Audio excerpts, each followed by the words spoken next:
Hello, beautiful Jinkies family. Today we're here to receive the energy and transmission of the 12th Jinkies, the key of purity. Right now I'm in Kazakhstan, in the home of my grandma, and I have this little beautiful altar with me. Of course, I brought Ganesh with me as a supporter and other things. And I'm very excited to share the magic of the 12th Jinki. And of course, I've been feeling its energy last days, especially coming to Russia first and then traveling to Kazakhstan.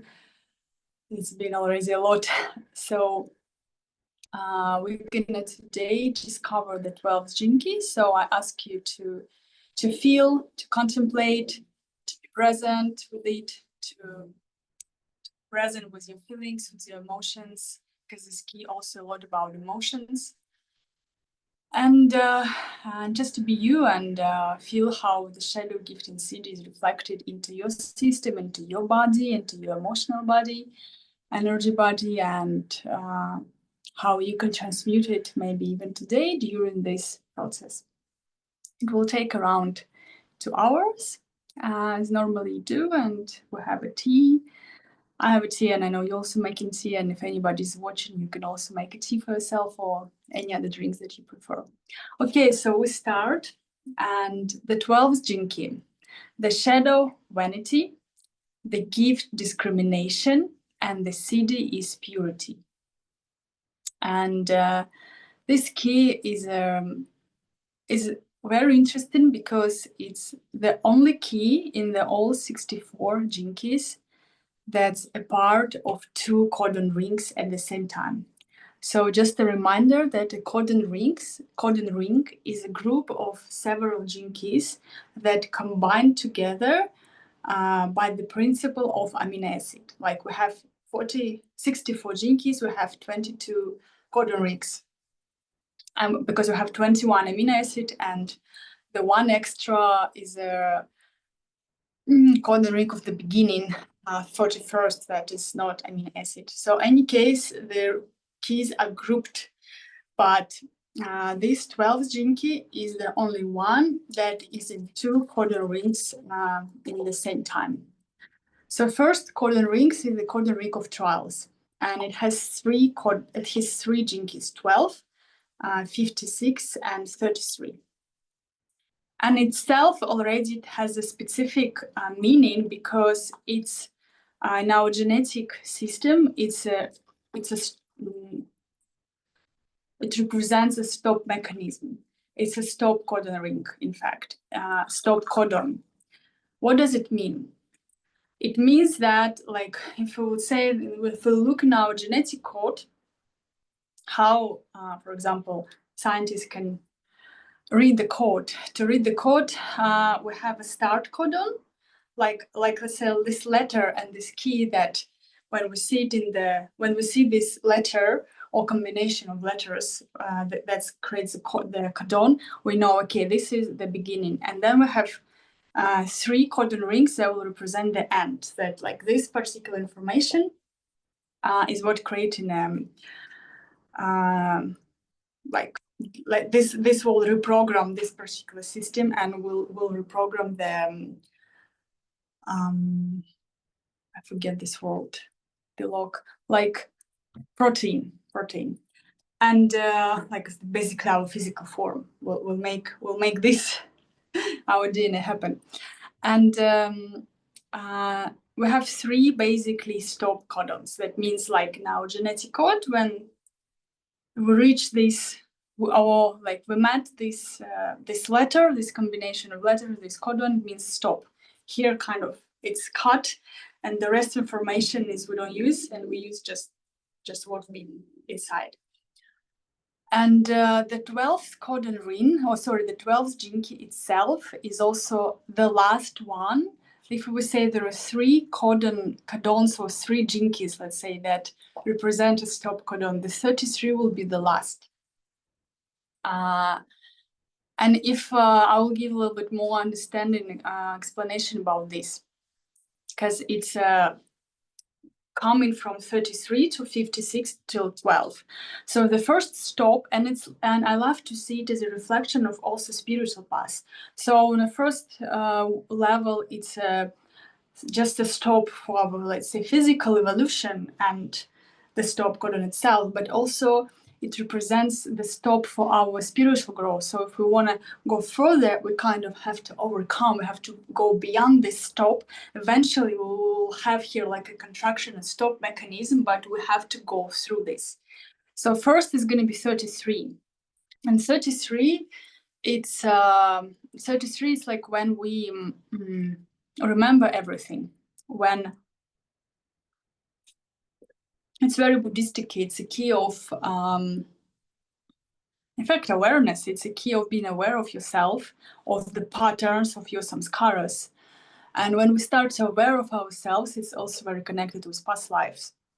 Then we kind of want to share with everybody the wisdom, we want to teach. And this is the first step. We have to kind of overcome this and continue the journey within. Then the next is 56. It's a key of being kind of in ecstasy with God, being in it calls intoxication, the cities, like in like this blissful intoxicated state where you fully in a way absorbed by God or by this bliss, like reminds me of the Krishna state, for example, like what the Krishna people doing. But this is also, it's not the end. And even if you know the Lila game, the oldest transformational game existed from India, they have these also levels, 7 levels, and there is only one point where one point on the whole, like I think it's 72 numbers there, only one, if you will go there, it will mean that you stop the game finished, like you work out your intention, you cleared, reprogram everything, and you're done. The game set you free, like Jumanji. And so there is also, like, for example, one point there that represents a bliss state, like, or Ananda, and it's almost like a one before awakening or one before enlightened, but it's still not this. It's still not there. It's like it's one or two maybe before, but even with one bliss, or like let's say this 56 Jinki city, it's still not this. It's close, but still have let go even this and go further. Don't stop there. And the 12 is the last one. And the 12, city of purity. But what we're letting go here, we're letting go the vanity. We're letting go the idea of self. And we're letting go here the cities itself, because what it said is that when we reach the highest state of consciousness, and especially through this Jinki, we can experience different cities, like wherever they can be. Even materialized objects or whatever, work with time and space, wherever, like telepathy, wherever we can imagine, the city can appear spontaneously, and the person might think, oh, I'm so like in this high level of consciousness, I'm this and that, I'm like this master or guru, and it's still an illusion, because then you have let it go, knowing that none of the cities are like you don't own anything, and the point is not to attain all the cities or to open all the magical abilities and be the guru. It's still not the end, even if it sounds very familiar and very like it's an end, but it's still not this one. And we still have let go and go further. That's why when we come to purity, you will see what's even further than all the magic and higher level of consciousness that we can imagine. So in fact, I would love to make a little pause and maybe hear just a couple sentences from you. How are you? If you want to say anything, how do you feel already? This energies. Let me know if you want to be recorded or not. If you want, I will pause. Or if you're okay to speak with the video recording, then we'll continue like this. Just maybe a couple of sentences. Just want to feel more connection before I continue.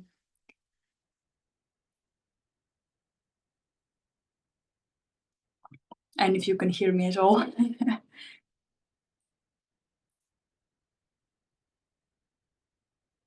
Or maybe write down, just so I know that there is a connection here happening. You hear me, you're receiving, all good.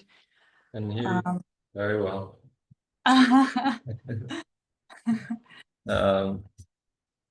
Yeah, I'm okay to be recorded.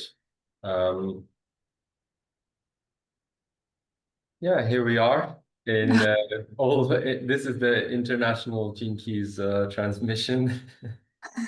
Time round, it feels kind of a bit strange when normally I'm sitting by your side in the USADA, but I'm grateful we can still have this sharings and connection and community to discover more of ourselves.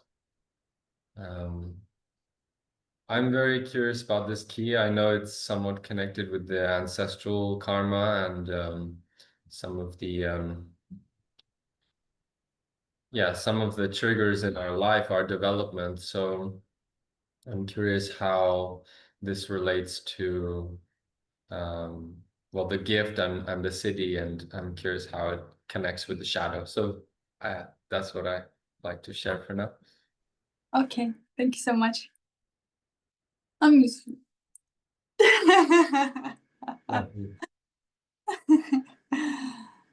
Okay. Okay, then if nobody else want to say, I will just continue. I want to just to know that you can hear me, that it's all well, and there is a connection happening because I'm in a new country, you know, like you never know how internet, everything's going. Okay, amazing. So then we'll continue. Vanity. I would say that this shadow of this key is the deepest and the hardest to let go and to even recognize in yourself. And how Richard Rudd said that any attempt you will make to kind of transmute the shadow or to let go of the vanity will keep you stuck even more in a vanity. So it's like, it's a paradox. Like you need to transmute the shadow, but there's no any way, and even any your attempts, your desires to do this will make you stuck in the vanity even more. So let's discover if we can do even anything, or we just have to accept the fate of this jinky. And the vanity, the core of the vanity is belief in the idea of your separation, that you've separated from source, from God, that you as individual exist. This is the core of vanity. And then it's represented in different forms on a practical level that we will discover how. This one thing I forget to mention, I just want to come back to this, is in the beginning I was sharing that this 12th jinki is a part of two codon rings. So one is the codon rings of trial that represent the stop. So it's not connected with any of amino acid because it's a stop codon. And the second codon ring is the codon ring of secrets, and it's like a codon ring within the codon ring. And the codon ring of secrets has only one jinki, the 12th. So it's like, you know, like in the movies, there's like secret boxes where something very special hidden, and it has like a special layer within that you have to find a way how to unlock it, because like a secret within this, it's like the codon ring of the stop codon ring itself is a mysterious. And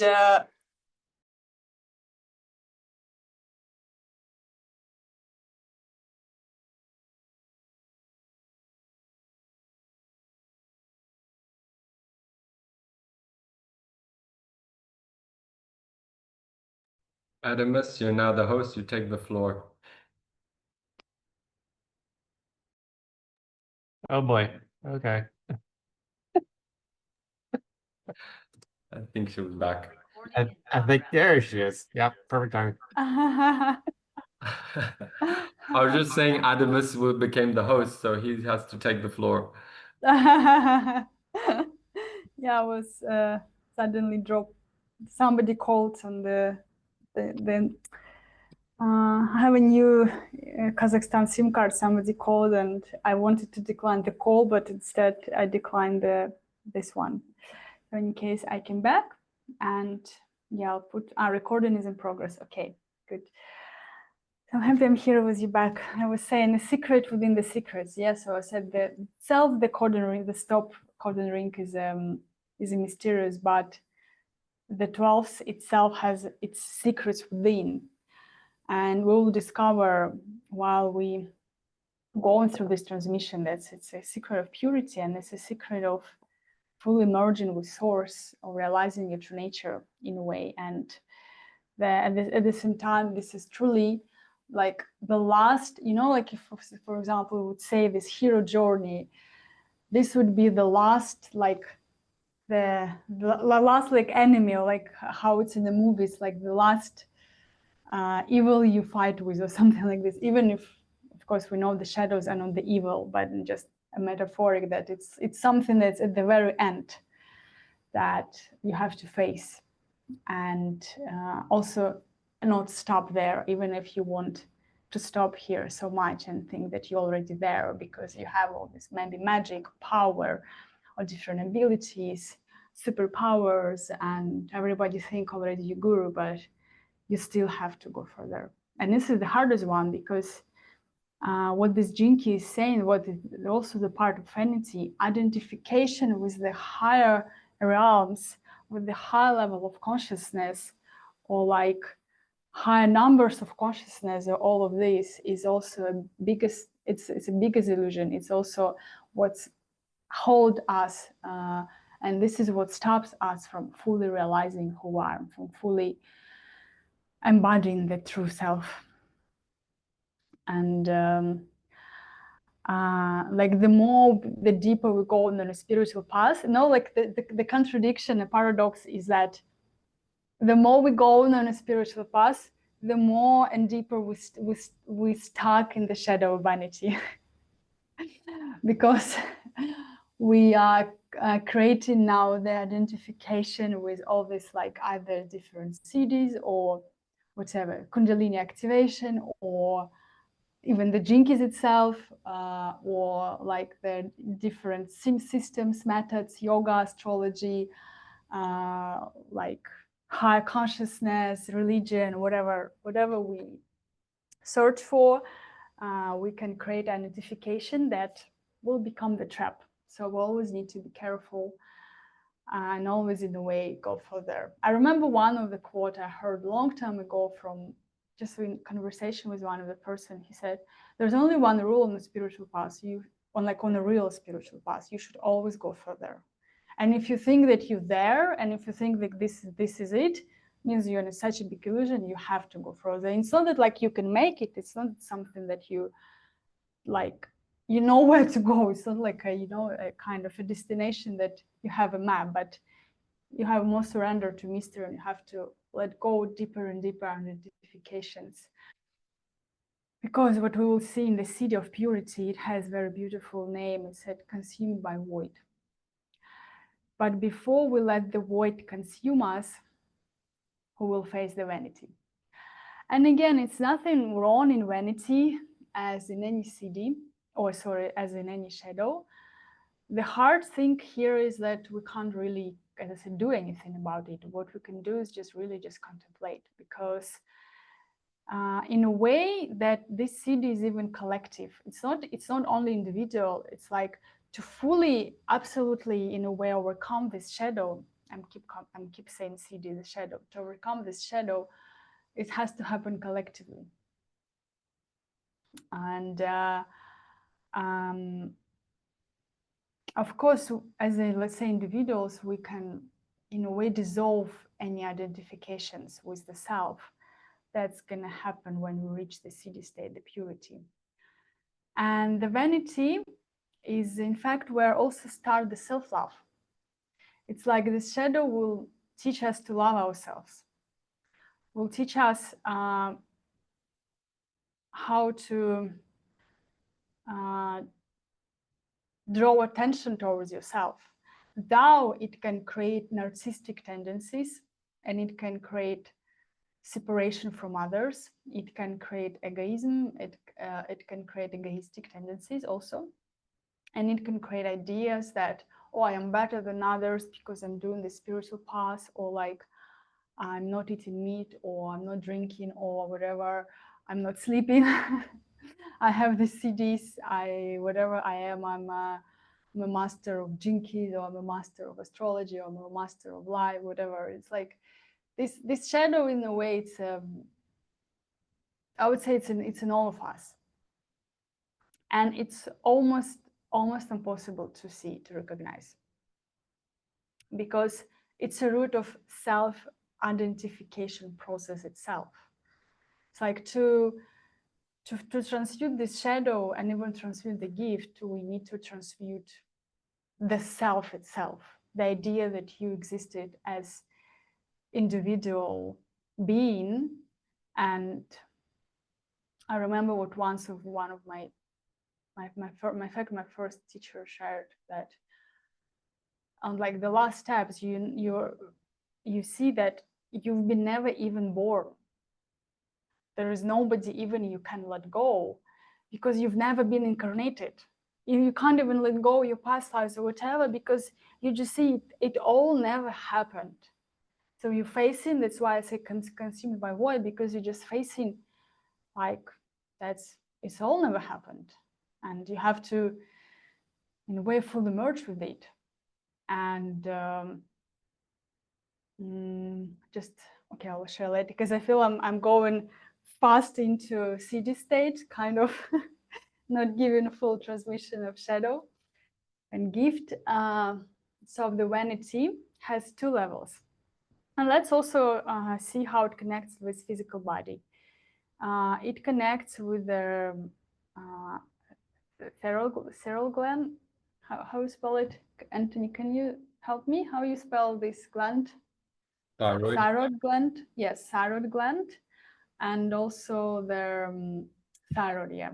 And also, it's basically the 12 keys represents the creation of process of speech, and how we developed the ability to say things and to share and to influence through our voice others. Because this key is also a lot about frequency. It's not even what you're saying, but how you're saying, and how through the frequency of your voice, you either will put others down, or you will help them in a way recognize the truth and bring them to more authenticity. Because on a gift level, as we will discover later, you become a laser, a sharp laser for the truth and for the authenticity, seeing and cutting everything that is not rooted in authenticity. That is not anywhere real, that is just any fake or imitations that not coming from the heart. And so as we've been developing as a human beings, and we develop the speech, we develop articulation, we developed a way to communicate, share information, share knowledge, share ourselves, our feelings, we develop the vanity, as I said, based on the idea of separated self. And it's hard to even see the vanity, because it's much easier, for example, to see the pride, the shadow of 26 jinki, than see the vanity.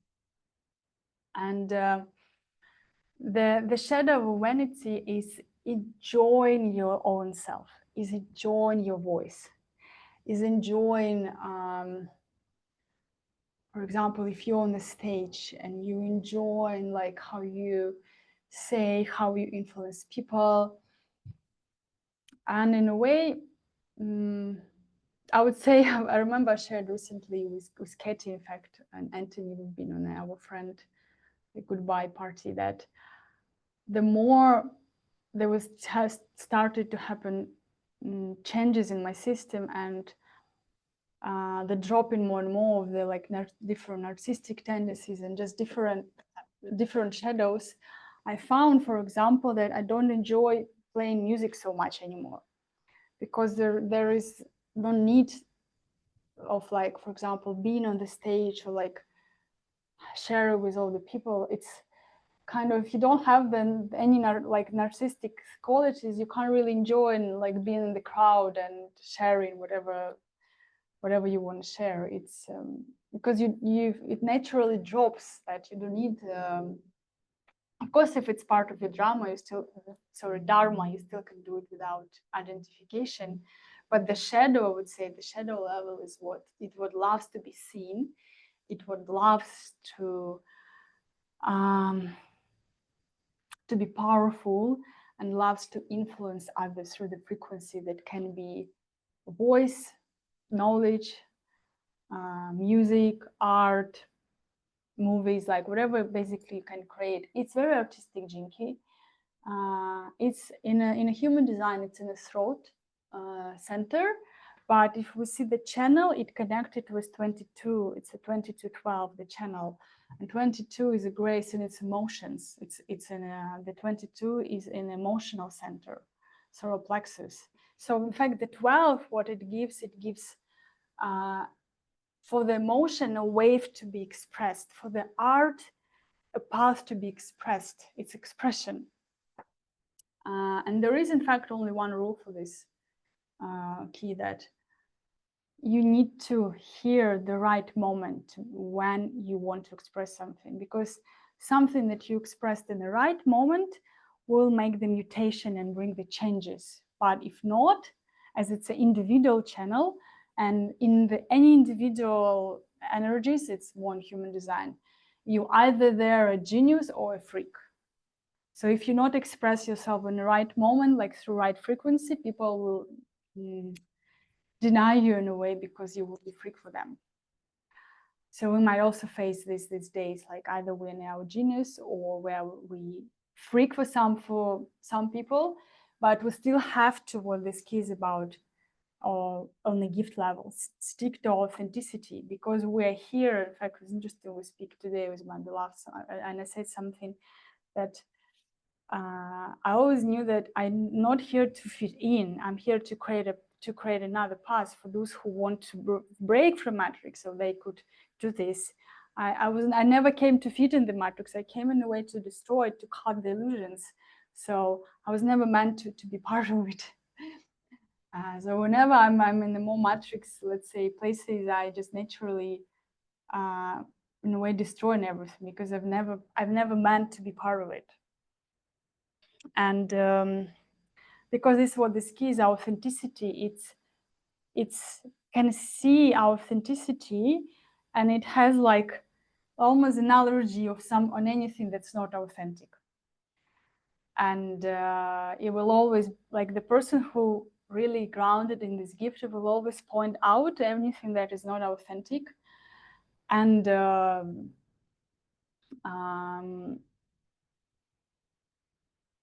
yeah, because it just simply can't stand. It's not here to stand and to like accept all not authentic. It can be hard for others, but when you really embody this gift, you in a way you don't think what others will think. You're just here to serve the truth, no matter if it's comfortable or not.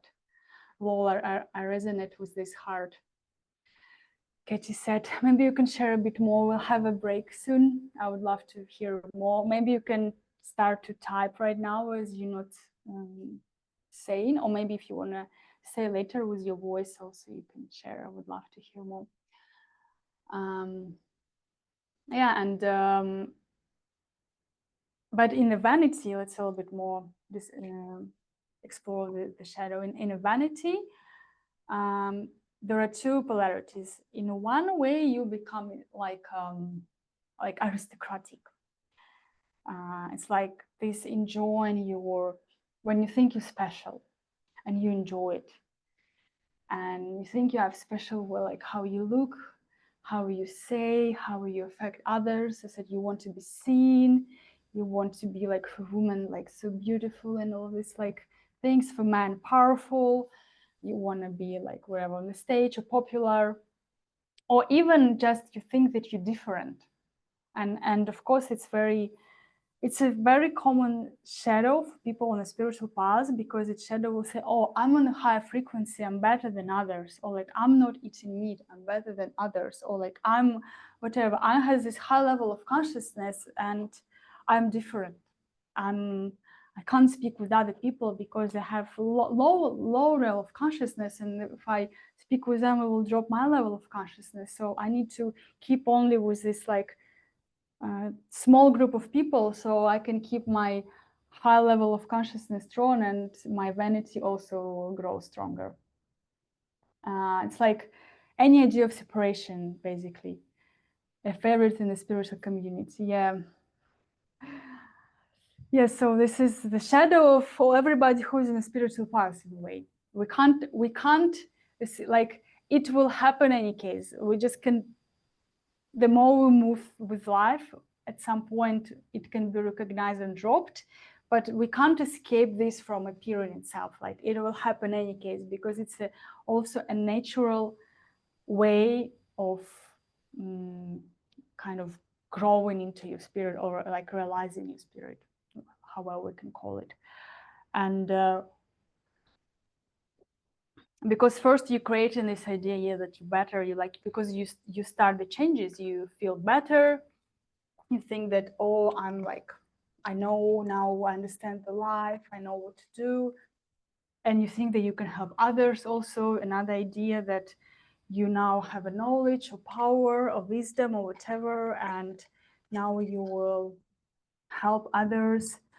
And that doesn't mean that you never can help, but then the help, or like the sharing wisdom can come when it's just, again, naturally, when you don't need to save anybody, or you don't even think, you don't even see that you're helping or like you're changing somebody. It's just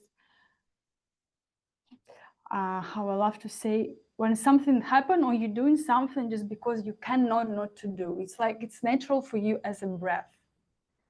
You're not doing it because any reasons. It's just natural for you. You know, like for example, sometimes when we have, you know, we all like have a good mood and we sing. I know my partner loves to sing sometimes, mantras and anything. And all like when it's just natural, it happens, and you don't need a reason for this. It's just it's just life expressing itself. So, and if life wants to express itself through you through a form of any serving, any teaching, any wisdom, that's natural. But as soon as it's you who involved there, as you who thinking, oh, I created such a good online course, or like I'm doing this and this, or I'm like such a master, then you're in a vanity. And or even idea of helping others. I remember a long time ago, I was a student in one of the container, and the teacher gave us a homework. She said, I want you to think for the next week, and next lesson, next meeting, come with the answer for a question, why you on the earth. So it was like, it was 3 people who was in that container. It was really like small and let's say for advanced. And we all been thinking of these questions, and we came with ideas. And like at that time I had ideas, oh, I help here, I came to help humanity to transmute the consciousness, rise, like whatever, blah, blah, blah, help the planet, these all ideas. And and we all had different ideas, kind of all quite similar. And she was all reflecting all this to us back and ask, but why do you need this? And there were different all reasons we tried to find, and then we all get confused because in fact we all had zero idea why we're here, why we're on earth. All these beautiful ideas of helping humanity, rising consciousness, blah blah blah, we realized it was just an ideas. And then there was one answer that is, I think I can share. It was about that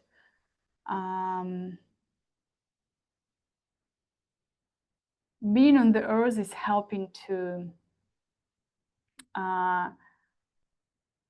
see and let go of the illusions. Kind of you're here to recognize and let go of all your illusions and attachments. And has nothing to do with like helping the planet and all the things, because it's just another attachments, another ideas in a way. And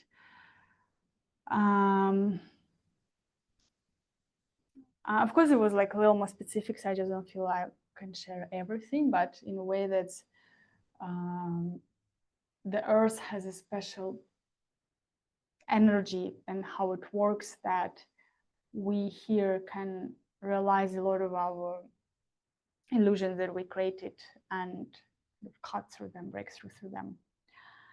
And this is the main reason. And for me, when I fell into this, the time it landed a lot, and then I realized that in fact I've been doing all this, like my consciousness life is in fact was seen and cutting through different illusions, and sometimes I was finding something, oh, this is it, and then years later I'm like, fuck, there was another karma, stories, contracts, and I have to burn even it. It's like whatever I was finding, thinking this is it, and then I have to cancel and burn, and to learn not to in fact attach to anything, because it's all like, let's say any identification we creating is a vanity, because it's self-identification with yourself, with your own existence, is a vanity. And so the one polarity of a vanity, as I said, is somebody who is like, let's say, is aristocratic and special, who is different than others. And the other is a person who will be very manipulative and can use like the voice, the sound, the frequency to make others feel bad about themselves, to put others down, to put himself on like the pedestal, and also to use emotions, because this key knows very well how to influence the emotions, because it's part of the key. So also this week we can feel emotional, we can feel different emotions are coming out. And I also love what they said about this key. There is 2 ways to release emotions and raise your frequency. It's crying and laughing. So whenever you cry or you laugh, you're transmuting yourself. And so this key is particularly connect with emotions. And on a shadow level, we will play also avoidance. Or we will use our emotions to manipulate others, or to put them into others and to make them feel bad about this, or we will explode and erupt in our emotions. And this key is teaching us to be aware and to come yet to a purity that is a state of our heart, that nothing and never can touch your purity. And before we go into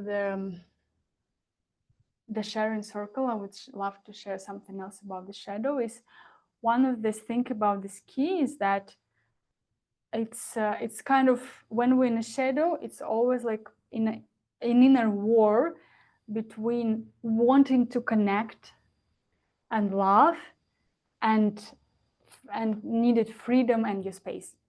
And the shadow, the person with the shadow, will always think that it needs more space, needs more freedom.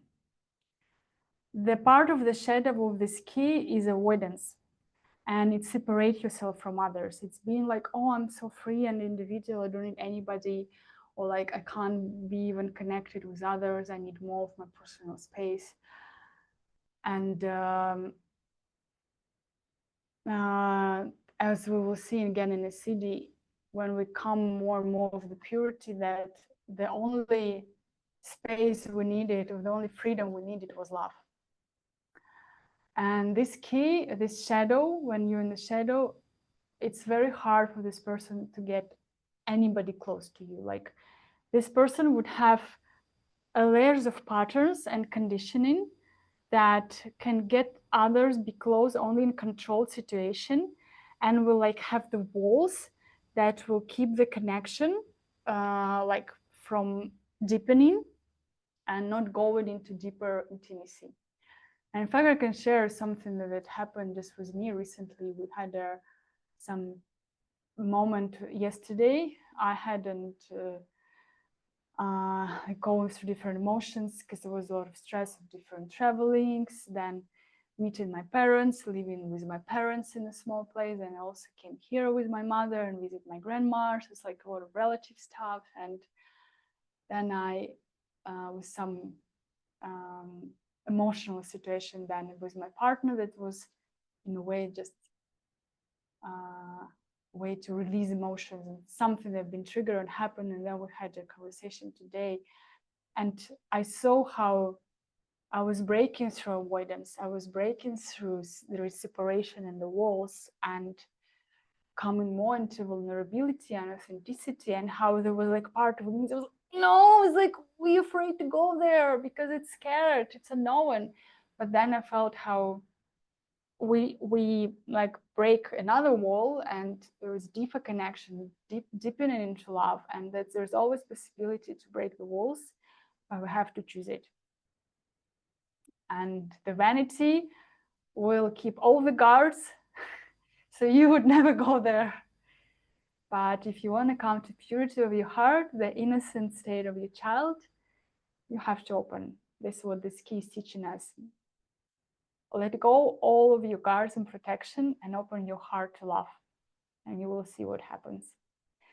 So on this note, I would love to open space for your sharing, questions, contemplations before we go into the gift.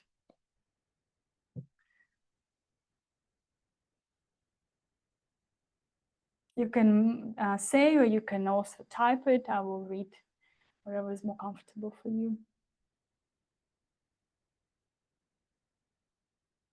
You can also be with camera or without camera.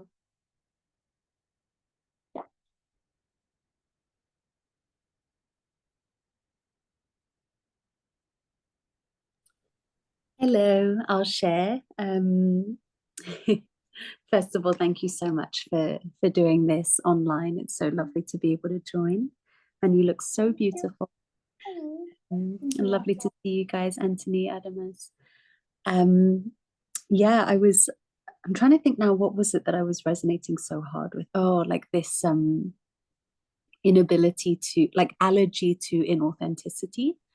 And inability to not like call out something that is untrue, not even from this personal agenda, right? Like where before I can see where it was from this need to be right, whereas like then there was like a suppression of that, and then it just emerged into this other thing of like inability to tolerate inauthenticity. So that's been a bit of a journey, and it was interesting to kind of hear this lens on it. And then this, I think you said earlier on as well about sometimes like losing interest in things. Like I know you had shared about playing music, right, and DJing, and how this just doesn't seem to have as much of a drive anymore because it's not as, yeah, I'm just thinking back about how like I used to be kind of more outspoken, more more convinced that I had this really important thing to share with the world. And this was a big driving force of putting myself out there. And I think in the act of doing that, there was this realization of like, you're not special, or like you're not unique in the context that everybody is unique and everybody is special and everybody has a message, right? So it's this really like interesting paradox. And I see how for actually a long time I have lost that drive, or I've become very passive in the recognition that I'm not unique, I'm not special, I'm not better than anyone else. So I think one thing that I'm moving through now is like allowing that to be refined and come from a purer place that isn't about separating myself as special, or separating my mission or my message as something that's special, but at the same time it is something that's needed. And I'm coming to understand the difference in like frequency as opposed to what it is that's actually said, like the frequency of where it comes from, a pure place with no agenda, without this need to prove self, i.e. vanity, like look at me, I'm special. And then just very, very, very interesting that we're moving through. I was surprised I didn't have this in my chart because it was resonating so much. And also just the timing that I have literally just shaved my head. So to talk about, so to be talking about vanity, is really, really interesting. Yeah. it just always fascinates me how every single week it's so spot on. Yes. So yeah. I understand. Does it ever stop? Does it ever? Every week. Nope. Crazy. Without me reading into it as well. So that's always what amazes me. So yeah, that's my share. Thank you so much, dear, and congratulations with your sharing hat, with letting go another identity. Yeah. And yeah, I also might want to check your human design chart, because sometimes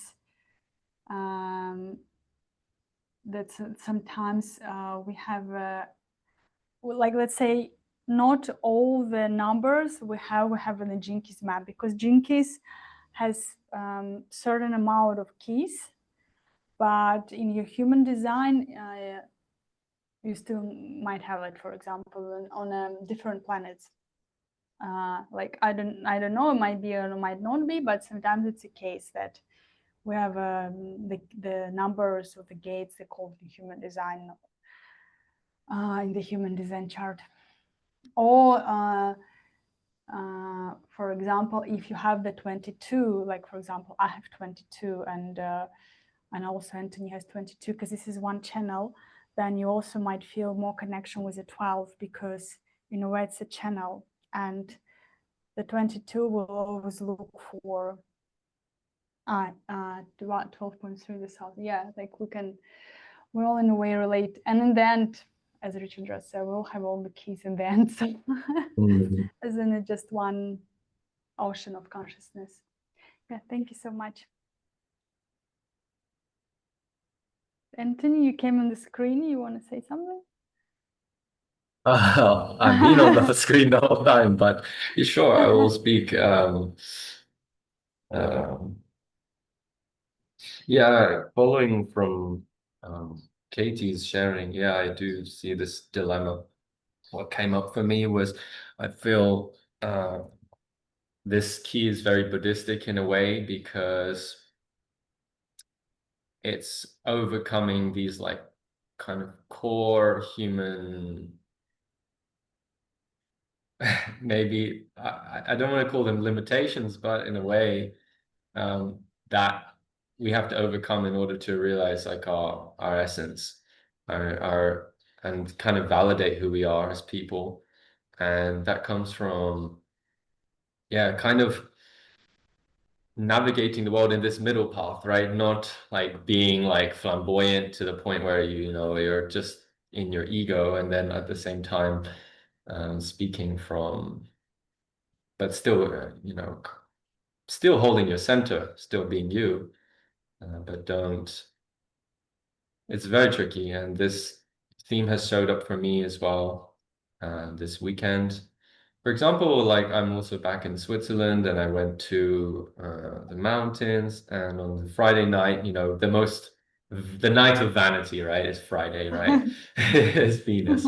So I was out seeing everybody in this and you know, it almost shocked my system, because when you're living the Ubudhian life where, you know, I wouldn't say it's less, there's not, there, I would say there's maybe a little bit less vanity. That's just what I noticed in where I was in Switzerland. There's people are more, in fact, in the matrix, more. Is it I have a problem with internet, or and as everybody hears Anthony, or I just want to check if it's my internet problem, or I can hear you, but my screen froze a bit, or your screen froze.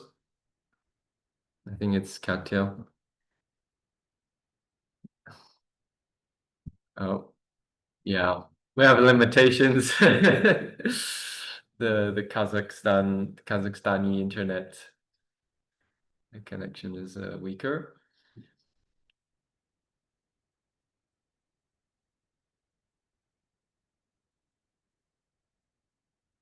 Oh, I don't know if I should still share or should I maybe wait?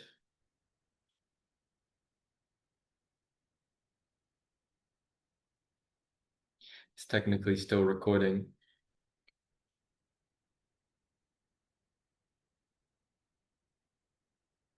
Okay. So yeah, just noticing the intensity of people's vanity here is it's like, oh, it's disproportionately larger. Like, I think the whole capitalist system is founded upon vanity in a way. It's always how can I I'm sorry. be oh, sorry. I'm sorry. I was dropped off last couple minutes and didn't hear anything. Can you please repeat? Yeah, I was just started again. So I was just saying how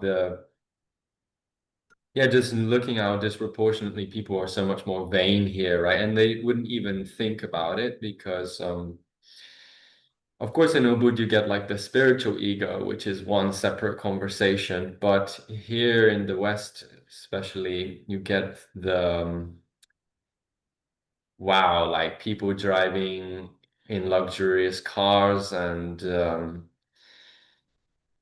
look at, for example, I went to the gym yesterday for the first time in ages and seeing how everyone's posing in their mirrors and absolute, like it's a complete cover up for their heart in a way. They are really just hiding their heart. I'm just in shock in a way. And I'm not speaking from pride or anything because I know I was there myself. You know, I was also like one of those gym lads and everything. And it's I think that's where it is also, like I was saying earlier, a middle path. It's not you know, going into my own vanity and saying that, oh well, because in a way then I would be separating myself, saying I'm unique, I'm this, you know, bodhisattva or whatever kind of thing. That's not the case, but just coming more to a realization that this stuff is real. And it was being in Switzerland definitely is a reminder. It's, I think Switzerland in a way is like the, I would say it's like the model expectation of what it is to be living a good life in the West. Like people think, oh, Swiss people like that clean, everything, have your house, your car, your everything, you know. And I just, oh my God, it's a big, I don't know, I don't want to take the floor too much. It's just intense. It's really intense things, what I'm witnessing right now. So, yeah, I see now as more than ever need to really find this key is really important in a place like this, and I'm sure in many of your homes, maybe in your home countries, like, yeah, it's real. I think we all need way more stillness and less external, like too caught up in the outside and proving things. You know, this is what I think vanity is about. It's about trying to prove something to somebody or something, not realizing you're only trying to prove something to yourself. So, yeah. Thank you for sharing. I agree what you said. There's in fact is deep pain underneath this, wherever we try to create an image that covers the truth, the heart. It's just making pain bigger. And you know, I've been in the flight to Moscow. It was like direct flight, 12 hours, and it was only people just basically on the Russian because it's direct flight to Moscow. And I was just in shock. I was like, oh my God, I completely forget how it feels like. I completely forget the frequency, this frequency, and like this. Of course, I'm not saying like 100% like to this all people, but if we say a lot of energies in people, this feeling of I'm special, I'm like this, and just the way the speech, the movements, everything is go say representation of vanity. Yes, that's and I could remember myself also there, and it feels very interesting. I would say it was for me very interesting to observe and to see that how much things change. And yes, I agree. It's not about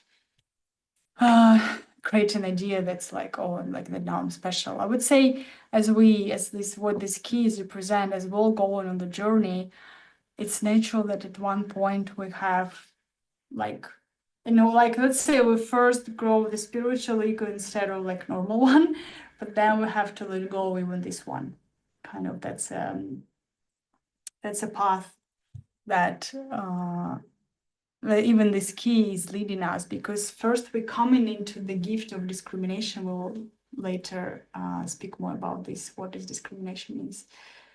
But what this key is also need the vanity, how to, let's say, break through, is to start breaking the walls instead of creating them. This shadow, the person in the shadow of the vanity, it can't stand being in relationship. Relationship is the biggest, like, terrifying thing for the vanity, because the vanity terrifies of being mirrored and being accountable for its own pain and darkness and shadow. But what you see is we have to be reflected. It doesn't matter if like your romantic relationship, friends, whatever. Yeah, we have to be reflected in a way to also see ourselves deeper, and that's why the deepening in love is where these old patterns are coming out, and you have to let go of them one by one, and see that nothing ever can take your light away and the purity of your heart. And that the freedom you've been always searching for, and the space that you've been searching for, is nothing else than just the purity of your heart. Because when you're fully grounded in the purity of your heart, you become invincible. Like, that's the message of this key. Nothing can touch a pure heart. And it's like crying today. I've been crying a lot last day, so maybe somebody else want to share, or we go into the gift. Yeah, maybe I will just comment there. I also forgot to share that, yeah, about communication, and because now we can see it tie into the thyroid, and I saw how like for example, when I was speaking with my dad, and like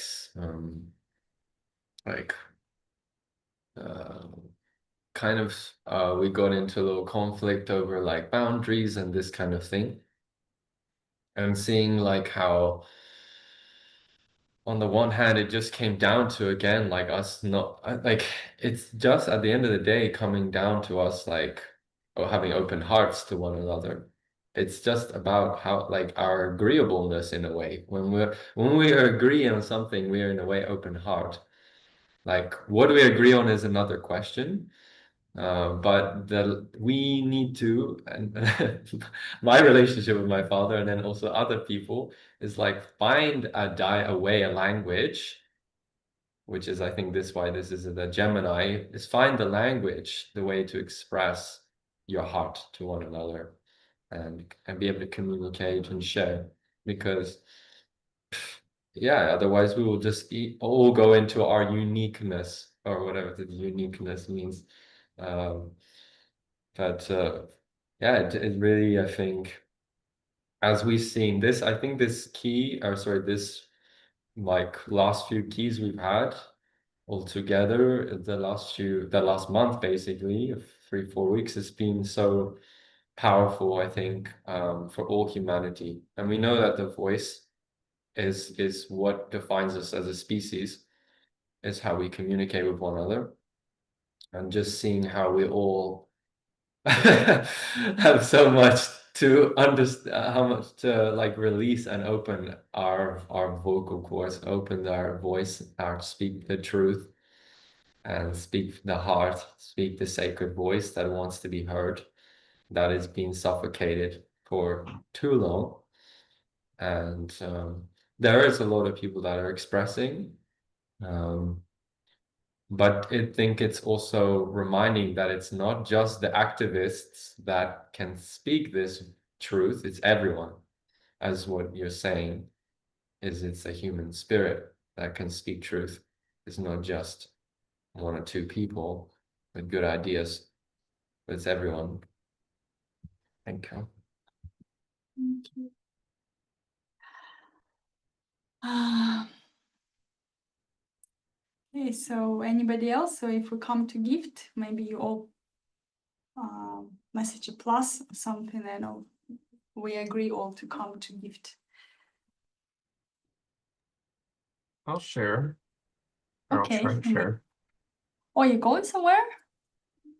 No, I thought you Going have a backpack on you, but it's just your No, chair. no, just no, I just touch on the fact that like Katie and Anthony and you have all shared things that I've been experiencing and like, which is really nice to hear. And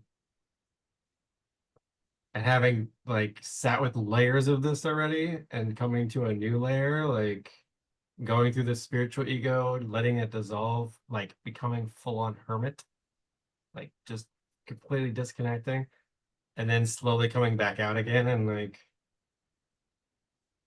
even caring about how one looks or dresses or presents themselves or anything, and just like what feels most authentic in the moment.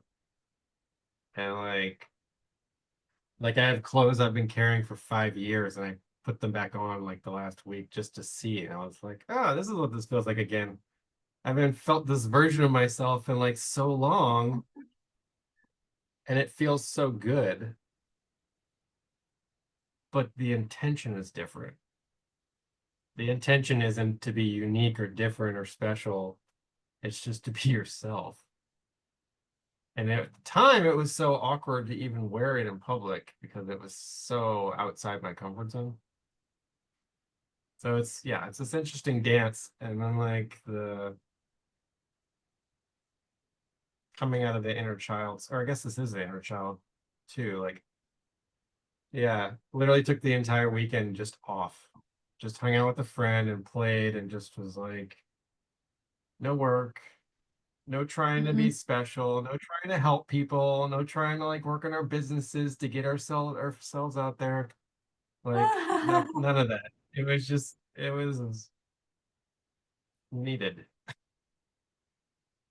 Yeah. So,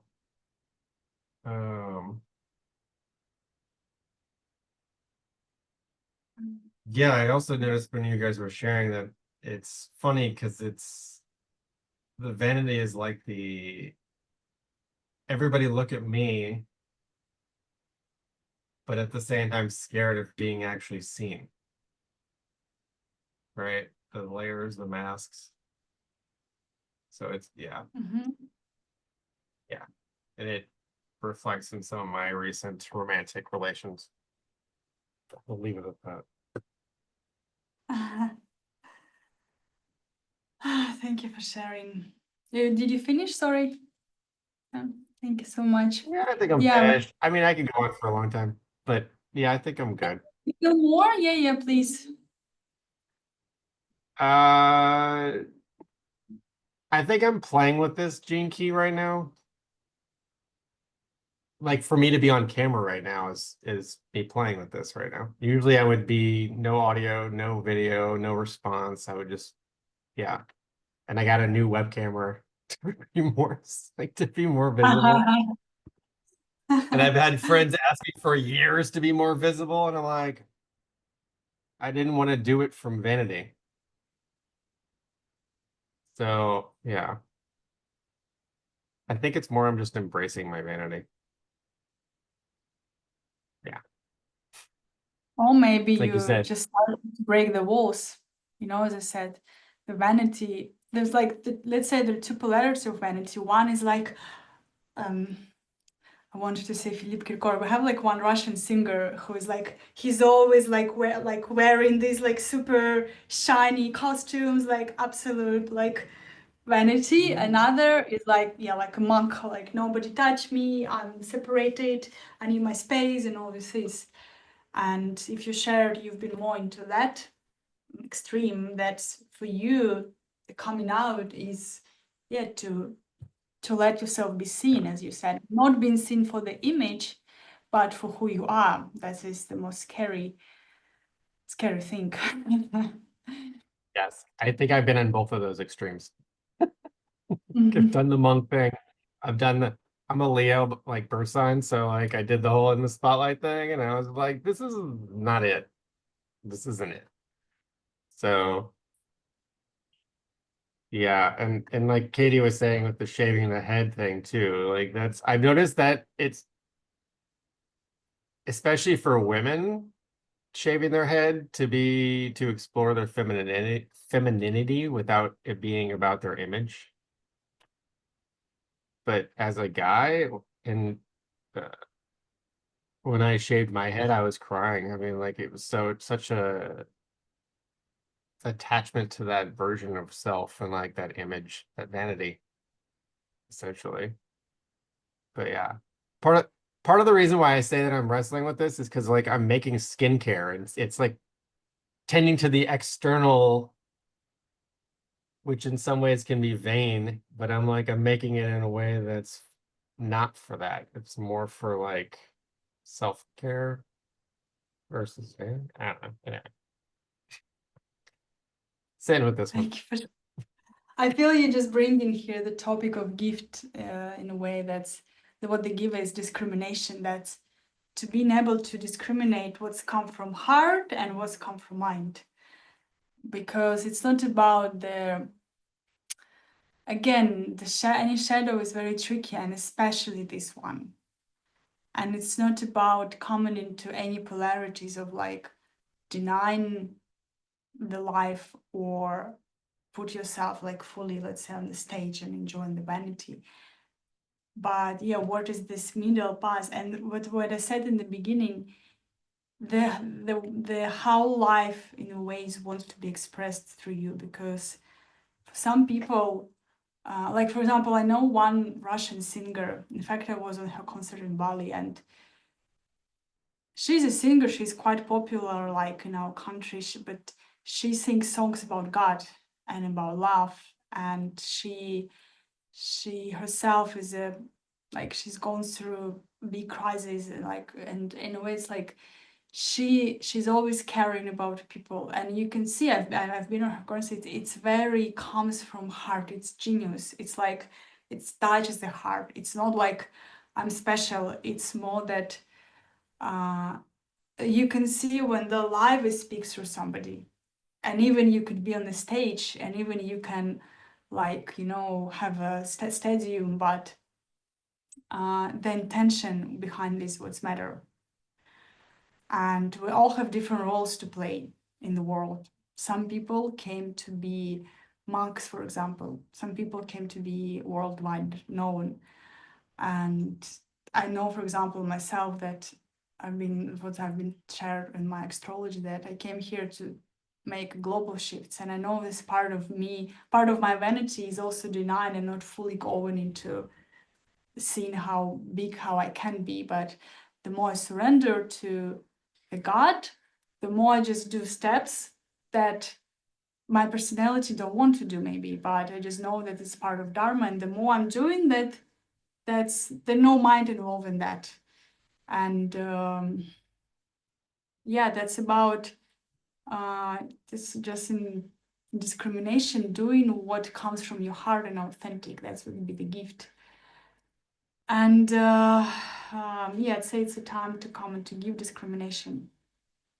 And the first of all is when we start here to break the walls that separate us from others. And if the shadow, it starts the process of self-love, the gift is really showing what the love is. And it's showing that to love yourself is to love others. That first we kind of try to find who we are, but then we're realizing that I can't love myself if I'm just like in a box and I'm not communicating with anybody. I'm like, maybe it's the first stage of me trying to understand who am I and what I like, but then the love, and then it wants to share, the love connects. The love is building the bridges where vanity is trying to cut them and destroy.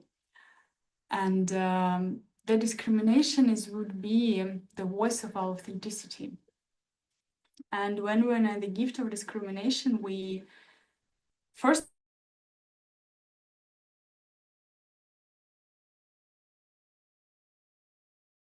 And hear you, Shub. We can't hear you.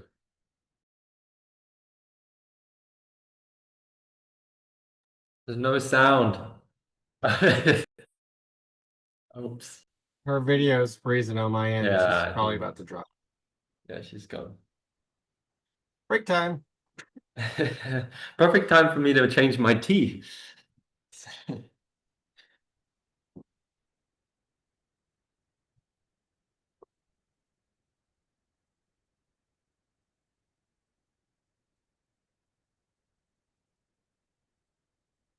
Hey, Katie, I'm curious, what's your comment about it being wild? Can you expand on that? Yeah, I think wild is my term when I have the inability to put words to something. So I use the word wild to describe like insane plant medicine journeys or something, you know. Well, that's reasonable. Yeah. So this journey of shaping my hair, I mean, it was very much like a ceremony as well. And yeah, as I said, I can't put words to it at the moment. How fresh? 2 days. Yeah. Okay. Yeah. And the wider context of it is that I was moving through some health things that meant I was losing a lot of hair. So that was kind of behind the decision of it. And so it was like both this act of almost resignation, but then at the same time empowerment. So yeah, now just kind of integrating that physical reflection of a totally different version of me that feels more pure, to just so pure, you know. Yeah, I can see Katya's back, but it's still frozen. Oh, she might have just gone again. Yeah. Yeah. Yeah, Would so you it's would you still say learning. with this version of yourself and not having the hair, would you say you feel more raw? 100%. So raw. I mean, I literally feel like a baby. Right. You know, I'd say I've danced with this one. She's back. She's back. I can hear her. There you are. We can hear her. We can see her. The God let me in.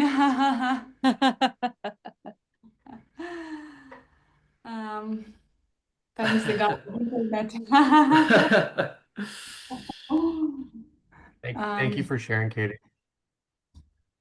I guess I will listen in the recording what you've been sharing.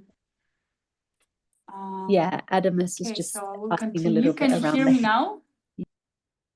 Yeah, I can hear you. Rose again.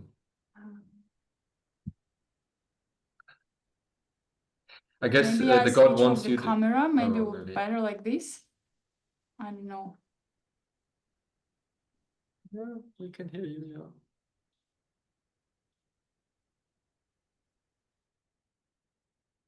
You're still here.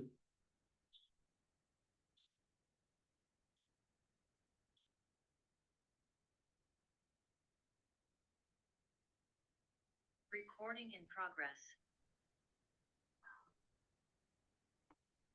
I'll try to be without camera. Maybe it will work.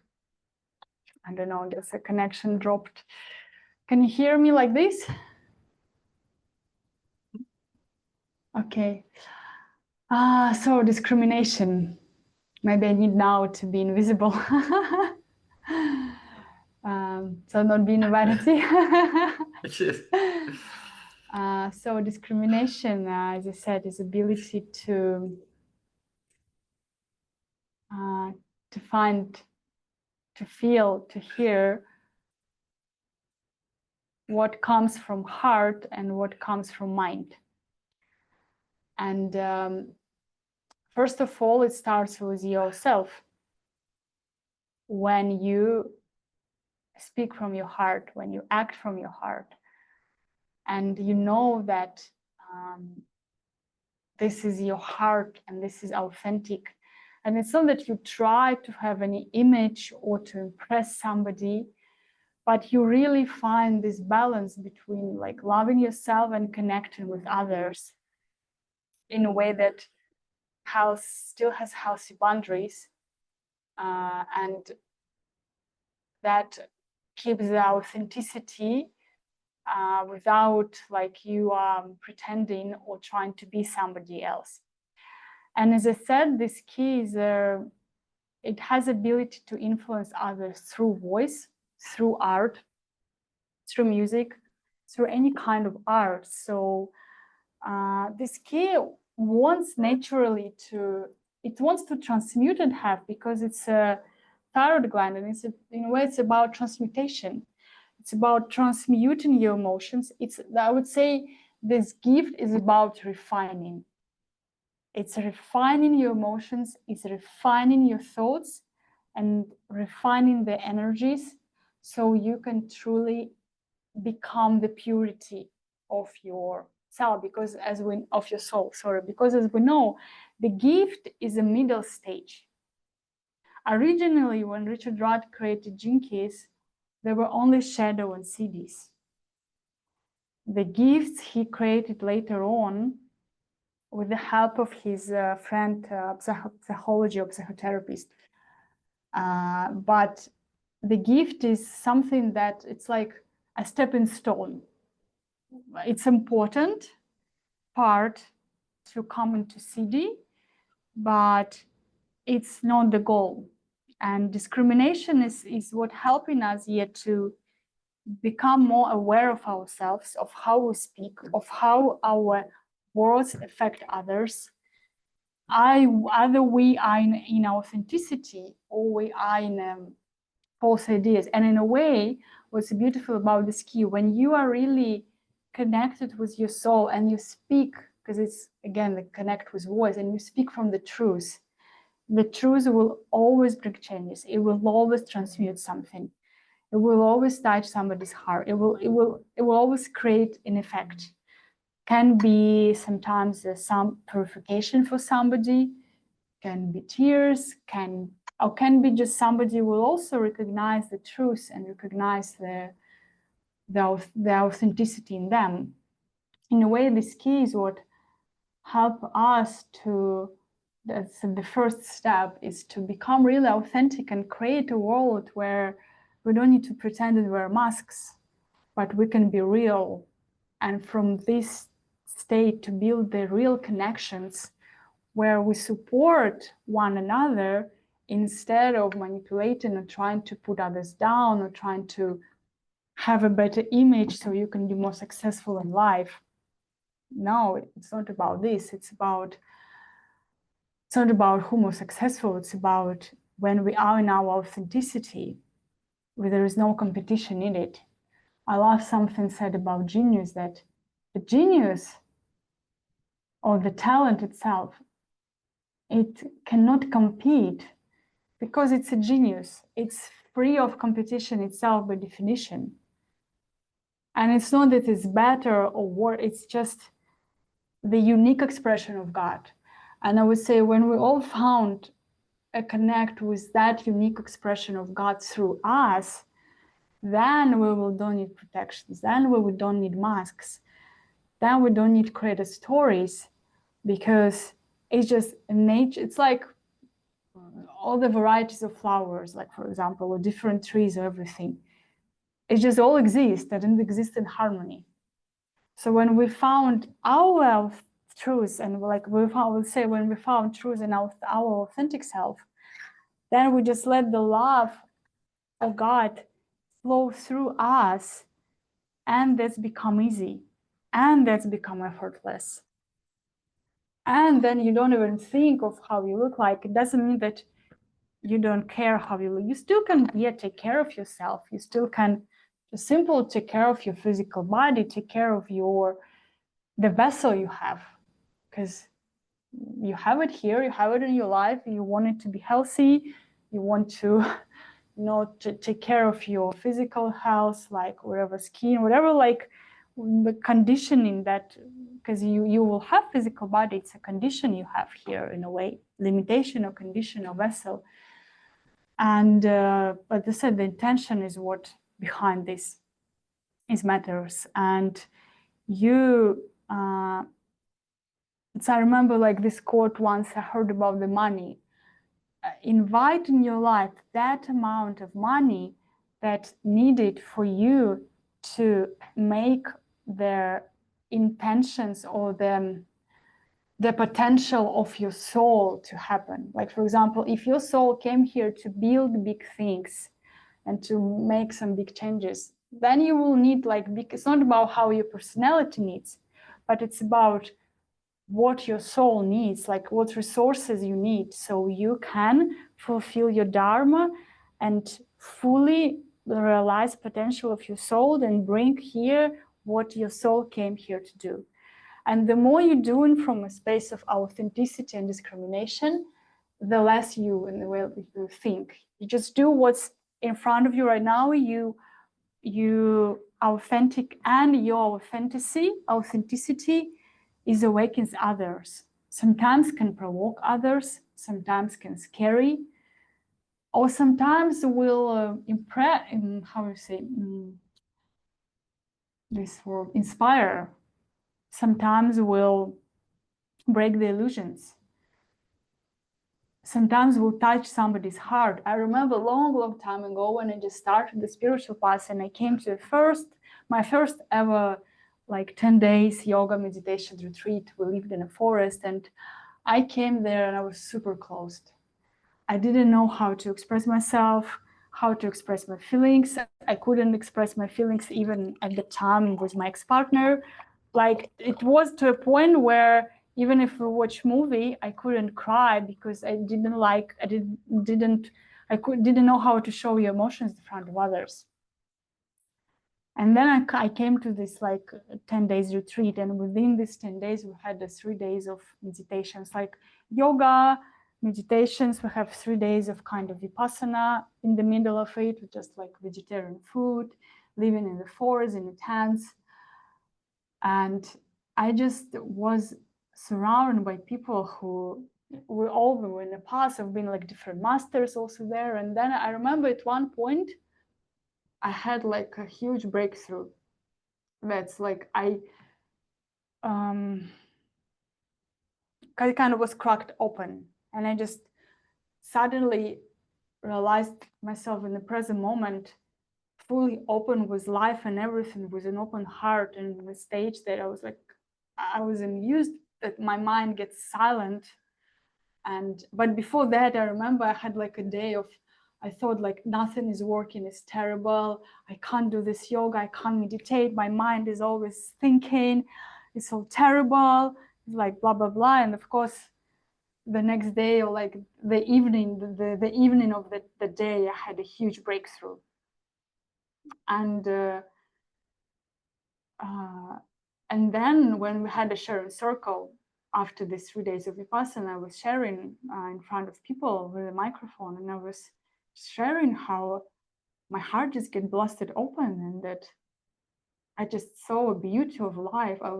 In fact, it's happened, but when we all were, it's all funny, even see this story now, I remember, because there was a couple who were making this retreat, and they both were yoga teachers, but the man, he was also teaching meditation. The woman, she was like doing some art therapy. And there was like, we had a schedule, like kind of 3 days inside this program. We had more like Vipassana style. Early wake up, do like Vipassana meditations, like this 1 hour, like when you look over your emotion, like your sensations, then the walking meditations, and like since morning till evening, like only meditations, and like kind of like this.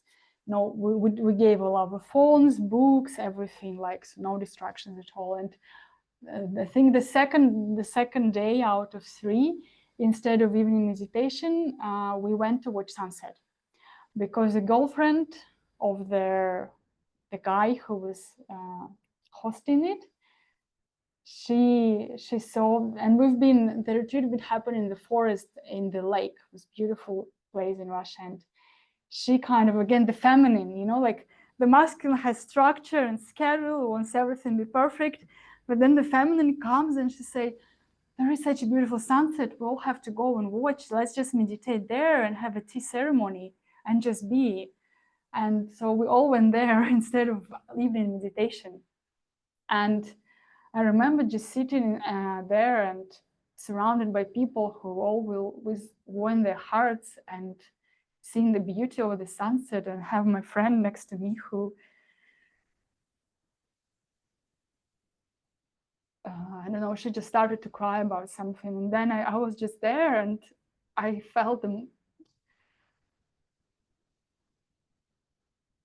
moment that I saw this beauty, and I realized that this is something that the truth that you can never buy.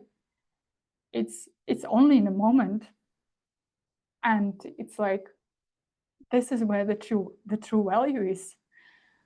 And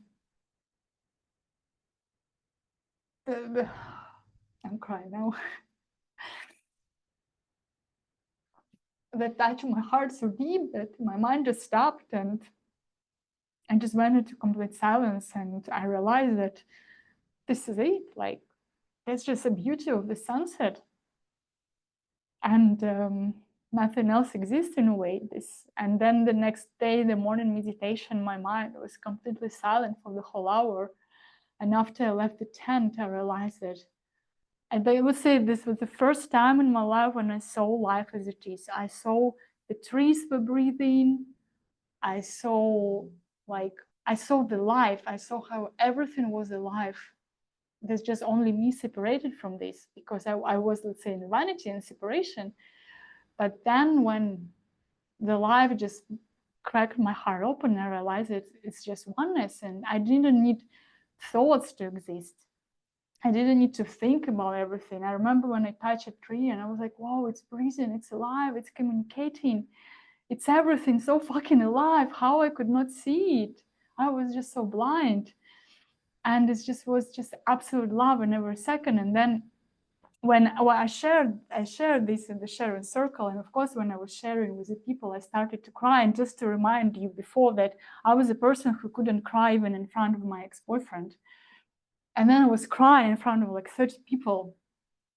And I couldn't stop myself because it was just authentic. And then at the end of this retreat, when we had another like exercises and like saying goodbyes, there was one guy who came to me and he said, thank you for your honesty. Thank you for your authenticity, for what you shared at that circle, because what you shared was the most beautiful thing I've ever heard in my life. And that opened my heart so much. So I just want to say thank you. And for me, there was like, whoa. At that time, I realized that I just can't hold, I can't hold the truth. If me just being myself and sharing what I felt makes somebody open their hearts and give something to them, how I can stop it? Since then, I started share always, and I've been receiving so many feedbacks a lot of times where, especially was times when I was a lot at the workshop when people were coming, oh, your sharing changed my life. Oh, I realized something so deep. And I just realized that, well, and it's also because maybe, of course, the mind now comes with stories, but I have 22nd Jinki, so it's connected with 12. So, but when we're authentic, we don't try to be anything, but we touch others. We make without even thinking or try to do anything. And this is what the life is. This is what discrimination also is. You just you, and you open hearts of others without trying to do anything. Katie messaged something, so I will check. Love, I have to head over, catch up on the recording. Thank you, love. Thank you, thank you, thank you. I would also hear in the recording what you've been sharing. Yeah, I hope I'll try to put the video again. Let's hope it will work. Yeah, so discrimination is just being you. And just by being you created the frequency that makes others also be themselves. And in any form that it can appear, sharing, a music, a Jinki transmission, a yoga, a talk with your friend. Even maybe one day you also need to go to nightclub and there's also going to be something there. Or just helping somebody, or just driving your scooter, whatever form the life will want to be expressed for you. As soon as it is authentic, it will always change something. It will always create a ripple effect, and it will always touch the hearts of those who need to hear this, even if it's going to be one person. But so that time, that exam, that situation for me was life-changing, because I realized that, well, if I can be just me and this can already change somebody's life, then like who I am to stop this and to think that me crying is like a shame or something like this. I realized that what I always thought before was a weakness, in fact, is power. And at the time, I just started to be me. And since then, just seeing more and more beauty in this. And again, this is where discrimination, you first found what's truth for you, and then you've seen it in others, and in a way you become a real, you can see, like, for example, you can hear the music, a song, and you can see if it comes from heart or not. You will see everywhere what is truly authentic and what is not. And you will eventually, you will kind of point it, you will break what everything that's not authentic. You will help others to become authentic. You will create things that is authentic, because this becomes just expression of life through you, that you can't hold it. It needs to be like a laugh. You can't hold it. You need to express it. You need to give it. This is what the discrimination is. So maybe let's have a little moment of sharings again, or yeah, if you have any questions.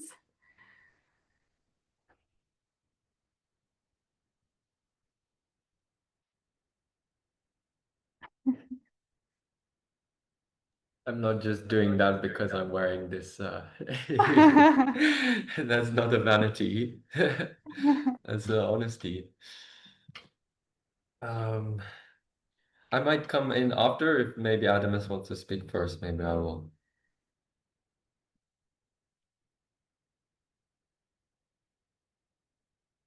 Maybe you don't have. Okay. May I put pressure there, but okay. Oh, you were waiting Yeah. for me? Yes. Oh. No, I was just really appreciating what Katya was sharing. I don't really have much to share at this moment. Just really resonating with that. Just those pivotal aha, like heart-opening moments is Yeah. The angel.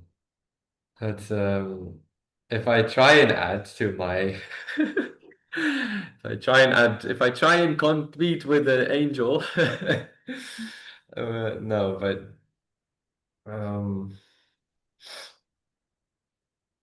yeah, no, that's, I feel as, yeah, I'm not trying to as well speak from like my whatever the 22nd gene key and all of this.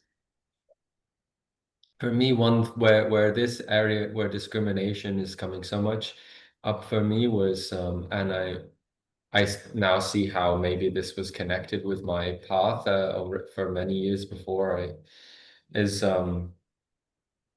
I went to study, like do a degree in philosophy, and at the time, honestly, like I could have chosen a subject like psychology, but that would like fit more with the needs of like, it was more practical in a way.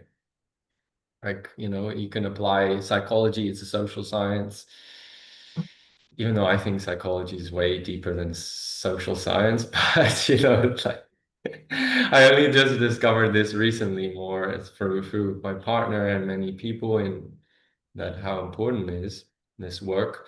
But to go on to what I was saying,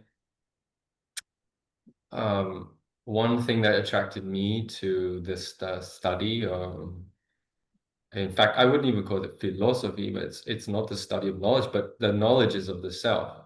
For me, it was always about studying who am I? It was self-inquiry. And I always felt something about I always had a discriminatory mind, and then one point I like for what people would tell me is like, oh, you're not entitled to have a unique opinion, a unique view, a unique expression of yourself in a way. And that was hitting my core wound of repression, and again was making what was my initial gift, what was my way to express my uniqueness, has become more like it became a burden that I always had a discriminatory mind. And so I'm grateful to my beloved for reminding me it's okay to like have that uniqueness, to yes, it's your art, it's the way that you express your spirit. What I'm battling with is, yeah, what can happen is I noticed it now, and especially as well, like as I mentioned, being around people like my father who, like, I'll tell you how a conversation with my dad can go easily like bad is we start off on the same page. I say something interesting, I say something from discrimination, and then what happens is like suddenly, all of a sudden, I'm now actually becoming vain in his eye, and perhaps there is a level of vanity like that can seep in, and drawing the distinction is really important. But I also feel that that's only in these sacred containers can we really, like, in the current state of the world, bring out our true essence, and be discriminatory, without people like labeling you or making you into a group, which they will any case, right? Outsiders might call this group already like this group is a vanity of its own. But I just see how like most of the aha moments, for example, like Adam was sharing there, is like where I've been by myself in a deep meditative trance. For example, maybe I used to take psychedelics, I used to like take acid or mushrooms, and I would use this discriminatory mind that I knew I had within myself. It had nothing to do with psychedelics as much as it had to do with psychedelics was allowing me to have a space to see these parts of myself. I would have these like crazy aha moments, and that I knew were within myself. But like Katya was saying, like being the courage to be vulnerable, to be a saint, to be a Christ, to stand for yourself in a way, to not be afraid to stand for yourself, knowing that if you are truly yourself, you are all, you are connected with the all, the one. That is probably the human dilemma, and how one of the biggest battles we have to face in the life is the being authentic and expressing that your truth. So that's why I really appreciate these Tuesdays, and yeah, like anyone who speaks from the heart. But I also feel it's so important to like also do the inner work. Like don't like I mean it's funny you said this at the start. You said the one thing that like separates the one that the message of God is in a way that you should never stop. You shouldn't like say, oh, I am God now, I am finished, like a lot of people doing this kind of stuff.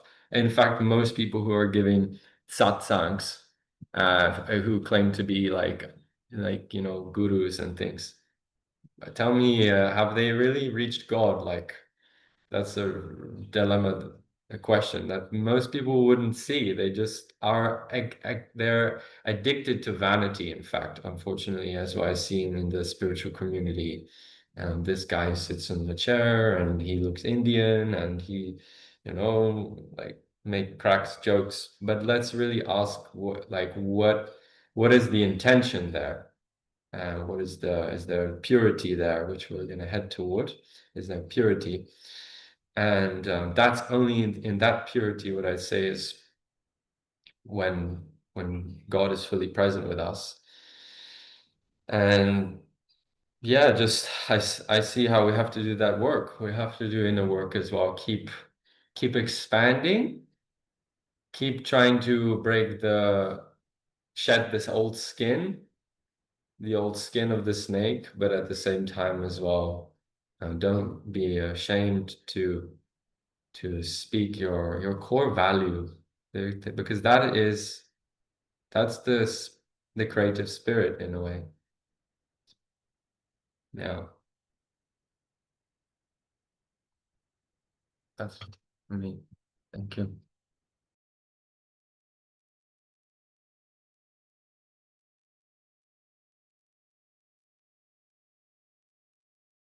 We can't hear you. Change your maybe on your, I don't know, it's just, Turn it off and back on again. yeah, maybe your microphone, is it? Yeah, that might help. That'll work.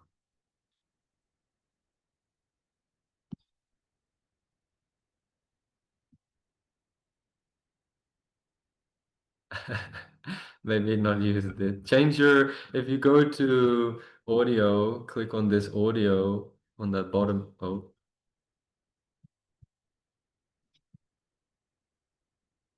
in the bottom left corner, if you go to audio, you can change which what is your microphone. Can't hear. Could always try exiting and re-entering again. And like this? Oh, there we go. Yes. Yeah. And like this? Back? Yes? Okay, good. So, okay. So coming to sorry, not vanity, purity. It's something what I wanted to share when I felt from Anthony's sharing that the thing that, let's say first about discrimination. The discrimination will help you, will show you how to apply your gifts.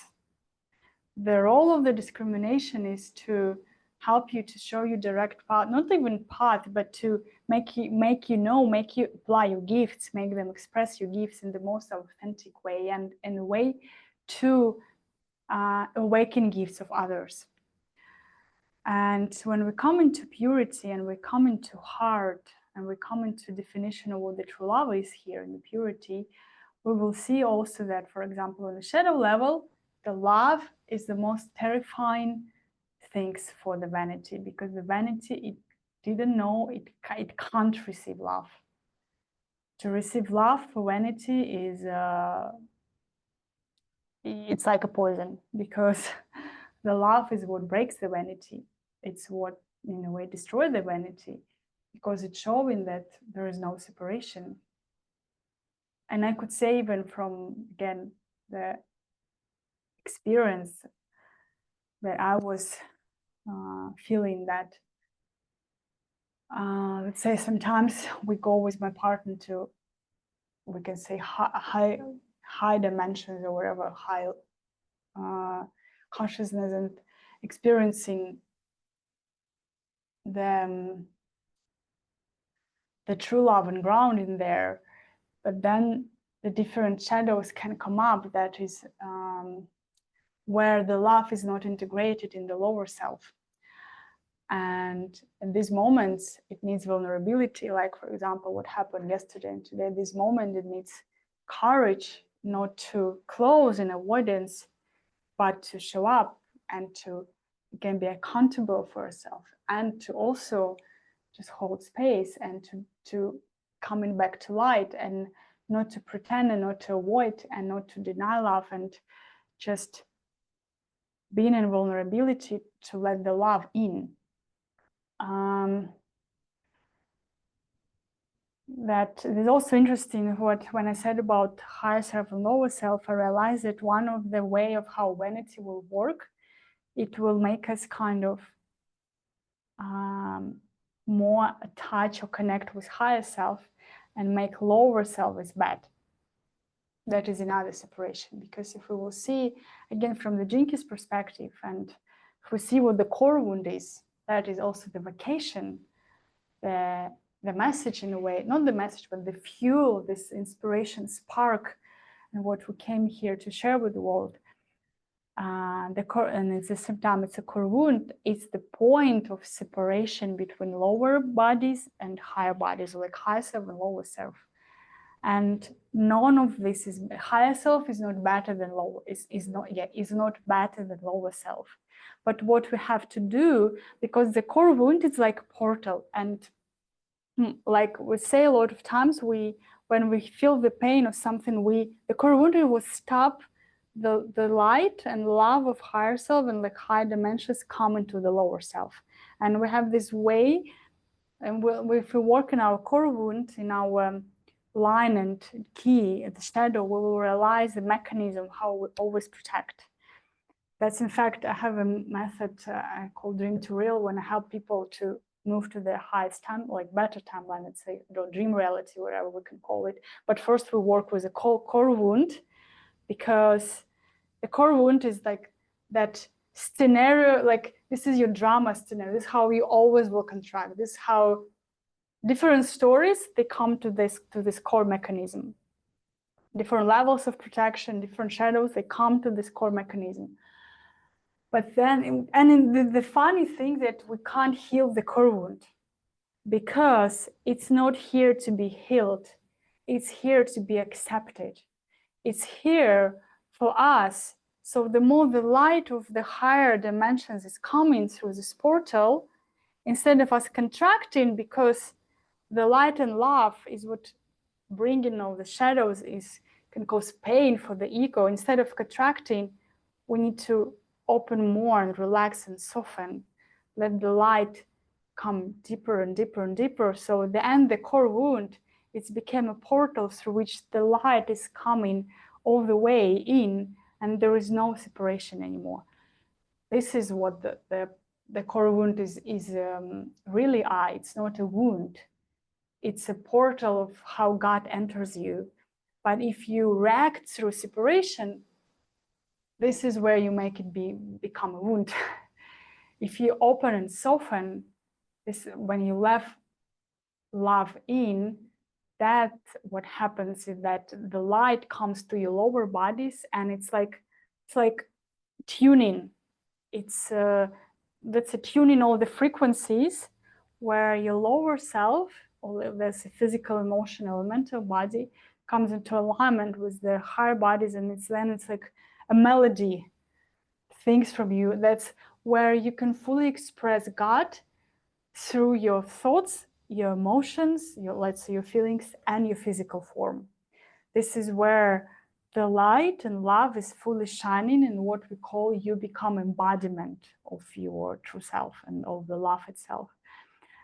And for me, this is also very relevant, because there were a lot of times in a relationship when I saw, especially in the beginning, when like I saw the light of love, and how ego is like, it's attracted to it, and at the same time it's so fucking scary, want to run away, because it feels like it will kill me, because it's what it's doing. The love is killing all these identities, attachments, stories. It's dissolving, it's showing that it's not true, it's not exist, it's not real. And some of the stories are favorite, some of the mechanism of protections and defensive are favorite, because it can spend lifetimes of identifying with this. And the love is just always like a sun, a shining light. That's all it wanted. It's not even wants anything, it's just here, always available. But only we can decide only we can choose to drop the protection and to let the light and love in, or to still be contracted and to still protect ourselves. We protect because we think that if we let the love in, it will be painful to let go something that we're very familiar with. But what we don't know, that it's much more painful to constant fight with love. It's much more painful to constant contract yourself and to deny the source and what the truth is. And when we start to deepen it and feel this, that in fact, it's much more painful to stay in the contraction than to let the love in a way destroy you. Then when we start to soften, because we're realizing that we can't keep this contraction anymore, that this is harming so much, and it's become so obvious that you just naturally can't do it anymore.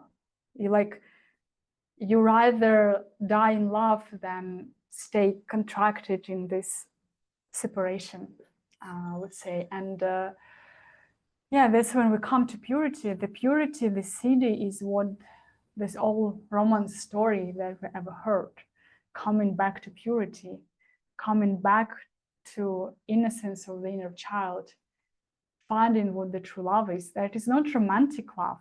That is not about the romances. It will be in a share, always like melodramas that we can see in like Western movies. It's all about vanity. But the true love is about the purity. It's here. It's about the shining light of God. And I had recently, in fact, experience when I just came back to Moscow, and I stayed with my parents and had some conflict with my mom. And then I was meditating and reflecting and doing some clearing and healing. And then at some point I saw a guanyin that connected with me, and she showed me the purity of my heart that is untouchable. That nothing can ever touch this. Something that the 12 shadow and the 12 jinki afraid, it's afraid of emotions of others. It's afraid that emotions of others and their expression can be too much, can take my freedom, my peace, my stillness, and my love away. When what this key is asking is to let everything in. It said, all the emotions of people who around, everything, you need to let everything in, and then you will find that nothing can disturb the peace, nothing can disturb your light, nothing can take your love away. Because when you really found what the purity is, it's like purity of, it's the innocent heart of a child that is, it's shining all the time. It's like a sun, no matter if there is a clouds and you don't see, but the sun is all, it's there. And that's what the purity is. It's forever resting in the truth, in the God, in this purity, pure heart of the child that showing you what the truly freedom is. When you don't need to separate anymore, when you don't need to protect or defend yourself anymore, when you found the true harmony, the true romance with life, with God, with source within. And from that, this life, the love becomes a light that you share with others. And that, yeah, it's just you yourself become, like this different, like crystal, something that, or like different technologies that share a frequency that can change environment. And you became this. And the journey of the 12th jinki, that's to find in every part inside that still afraid of the purity of the love, and let the love in. And the more we do it, the more we see that the traumas are not real. It's like what the city is helping us to do, it can fully release all the part. It's like, it's I've been guided once to quantum field where there happened a recognition that the traumas do not exist. Even the shadows don't exist. Nothing, like I can choose to create it in a moment when I choose to believe in it, but when I fully see what the reality is, what like the truth is, then I don't need to choose it anymore. I don't need to believe it. Like the funny thing is about healing traumas to come to a point when you let go in the healing, and then you see that the more you let the light and love in, it's naturally reprogram you. It brings everything into harmony, where you, in a way, kind of your past is dissolving, your traumas are dissolving itself.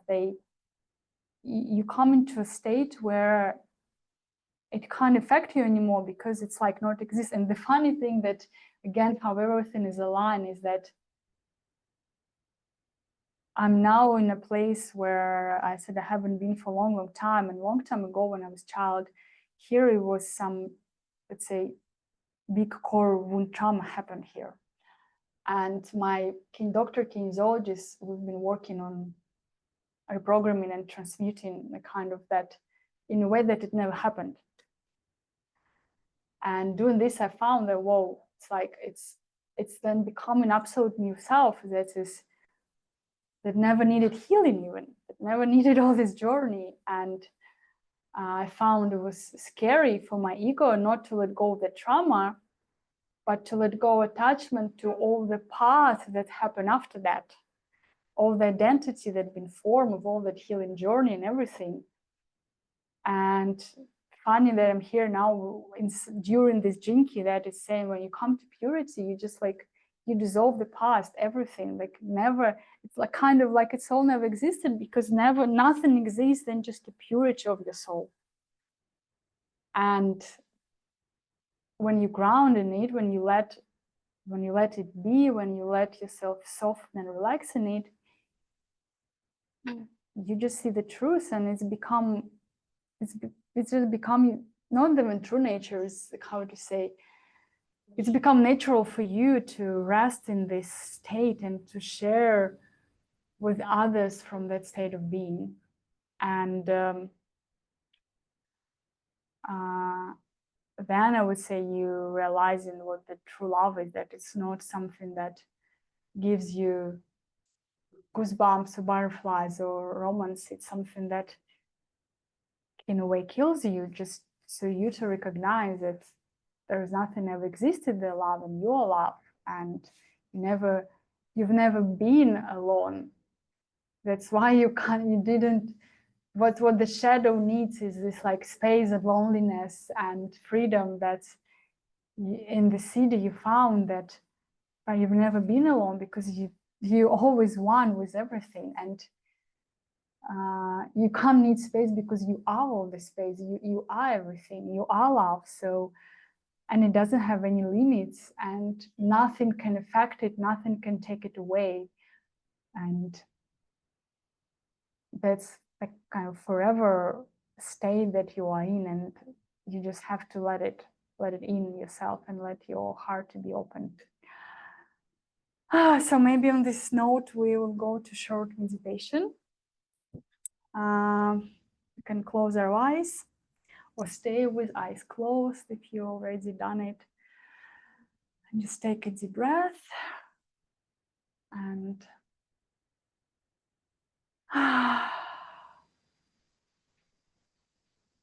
feeling again your body.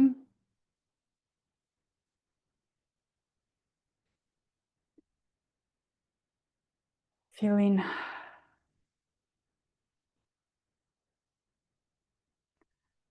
your heart, feeling your feet, feeling the root system. It's going down to the earth, no matter which country you are, or maybe you need to connect deeper with the earth and ground deeper.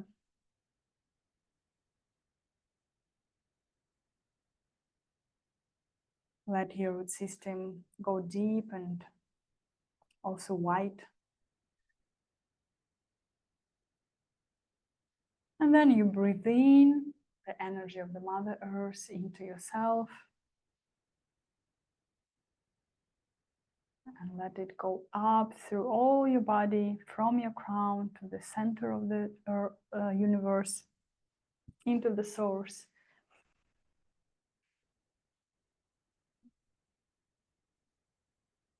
And then bring into your system the energy of the source, of Father Sky, divine masculine principle.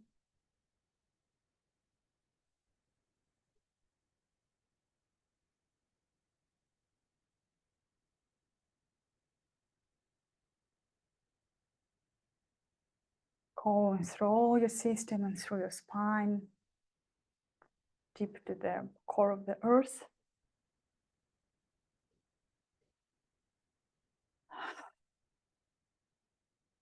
There is a light in your heart.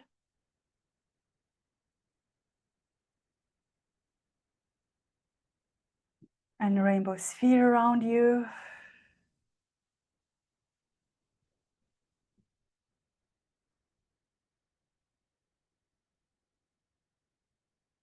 You can connect with enlightened masters, with guides of your soul, with keepers of time and keepers of karma, with the Jinki space system, wisdom inside your DNA, and with the 12th Jinki.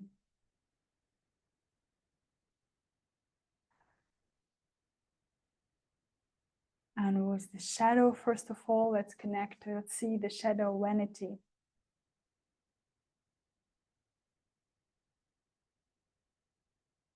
Where is it in your body, in your emotional body? What the voice how it speaks itself.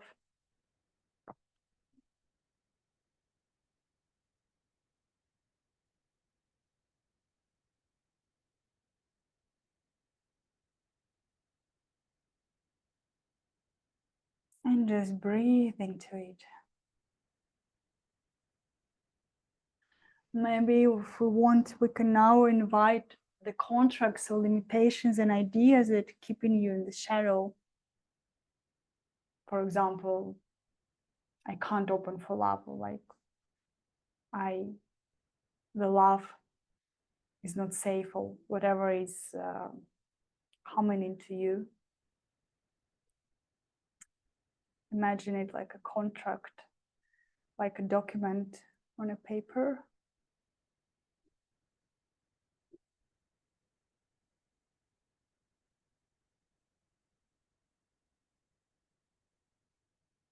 And then in the right bottom corner, you write down cancelled and your sign next. And then a little bit lower down again, cancelled, your sign.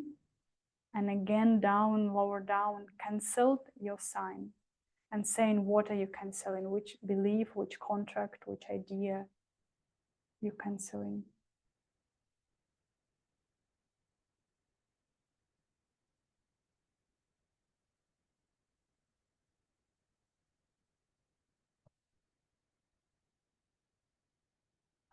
Three times, and if you have more contracts, cancel separately each one of them.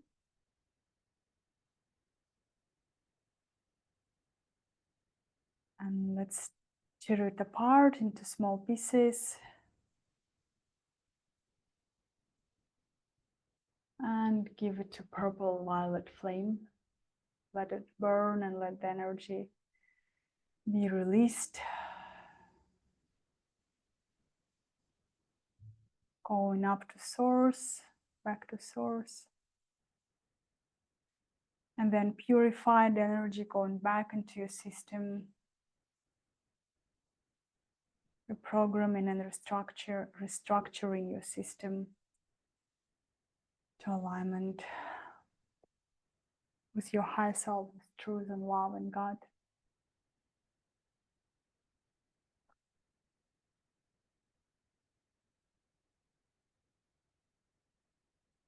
And if you have more contracts, you can do the same process one more time.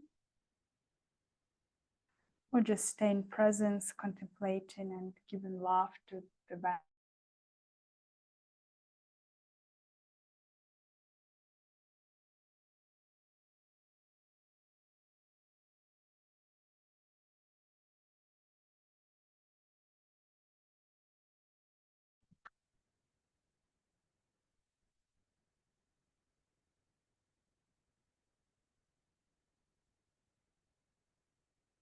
And your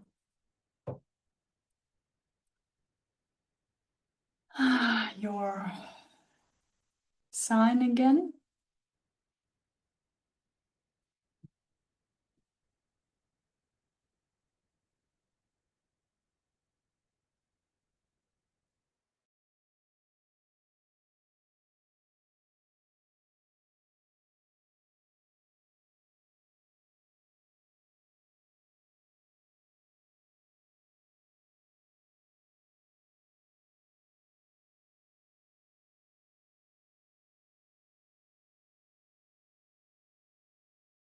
Recording in progress. Energy releasing, going back to source, and from the source, the pure energy is going back into your system.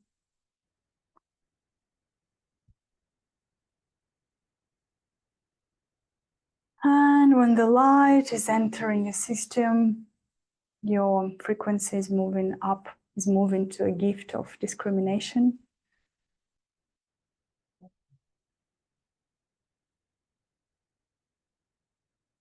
So you can observe and see what the discrimination is. How do you feel it in your body, in your system?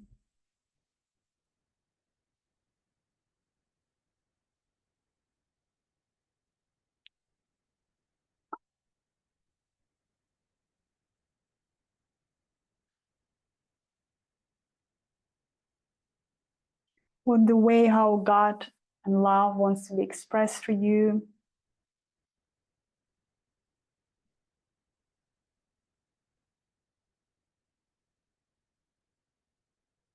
Or maybe just resting and softening into this gift.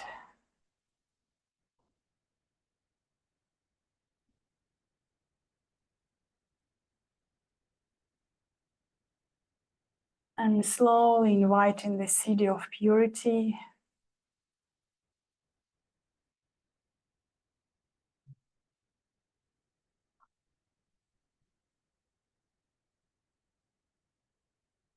Letting yourself merge with it.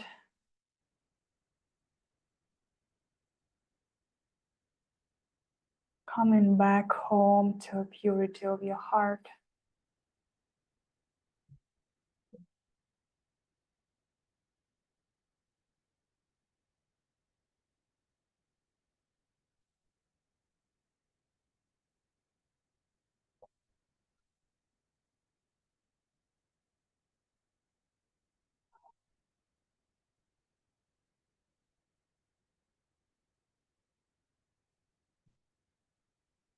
Trust in yourself, trust in the God in you, trust in the love of your heart, trust in the purity, becoming a purity, an innocence, innocent heart of a child,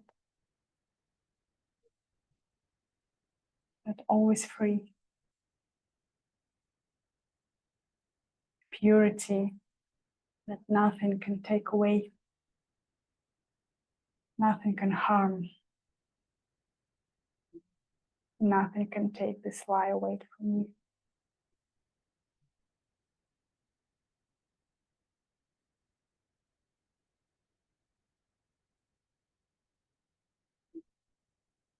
And let's for 1 more minute just stay in silence with this frequency.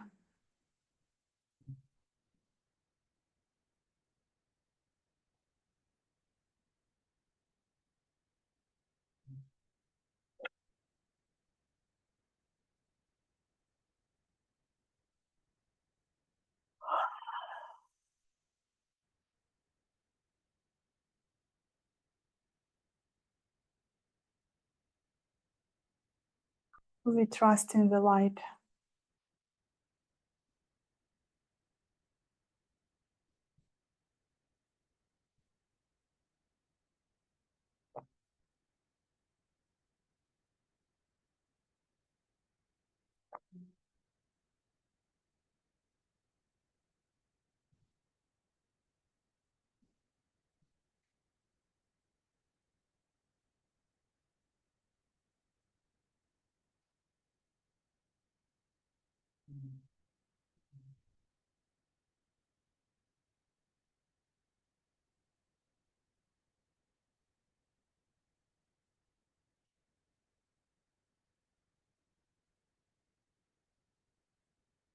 Make a deep breath.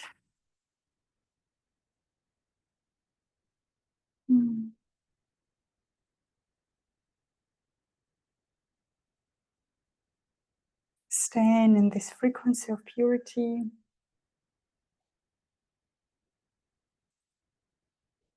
Take 3 deep breaths through your nose. We'll breathe in. And breathe out through the mouth 3 times.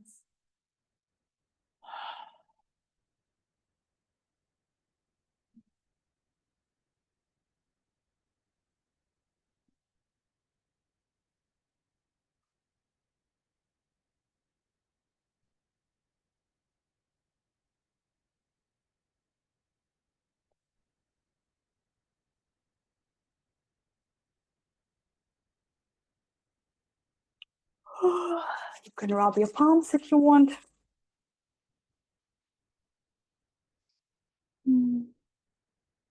Put it on your face or other parts of body that needs now love and attention.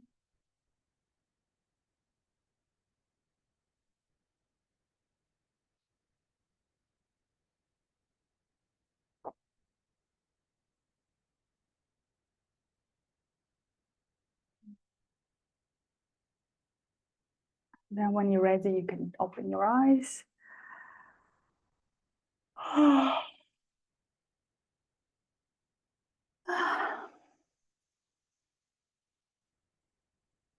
And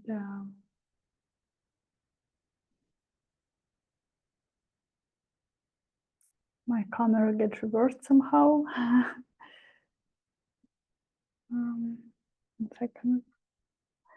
Maybe if you want, you can share anything.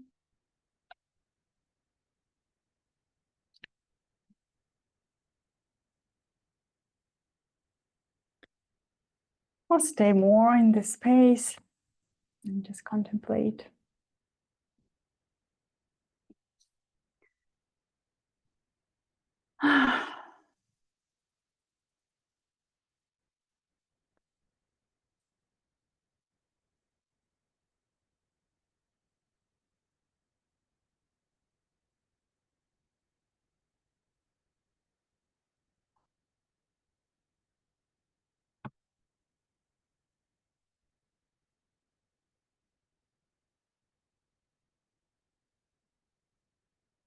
Or if you want just to stay in silence, we can finish on this note and remain in the frequency of purity.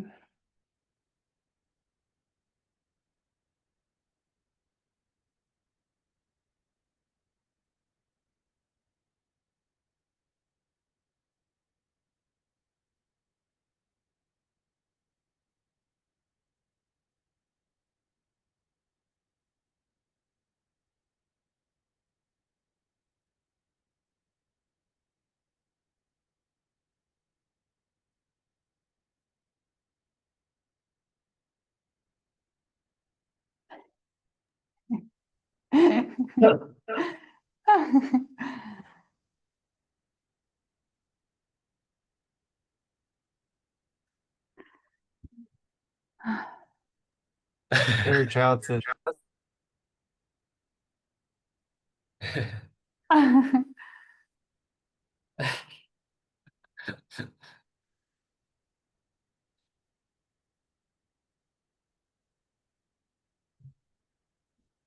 Yeah, I like what you said. Yeah, about the love and how, yeah, the true love, it's going beyond the romance and really coming into absolute love. Mm. I think I had such a been such a shift. I speak from vulnerability about since meeting my partner, Katya. It was going from part of my maturing was coming to this sense of purity in a way that no longer could my the shadow self couldn't really pretend anymore, like what was the real love, you know? What I thought was the real love, because I was a pretender, you know. And well, I say I was, well, it was not long ago, but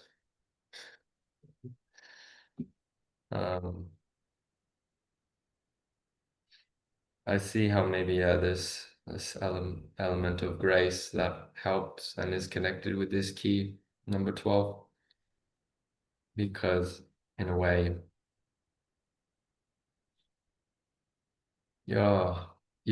there's a big level of trust needed and faith that there's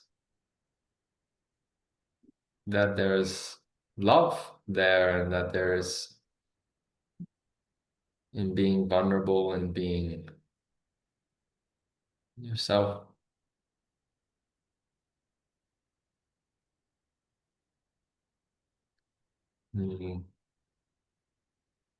Yeah, that's what just came through when I guess.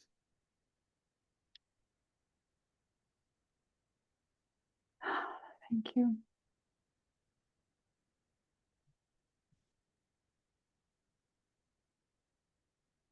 I feel the way you hold light and love, especially recently when you can go through some huge purification,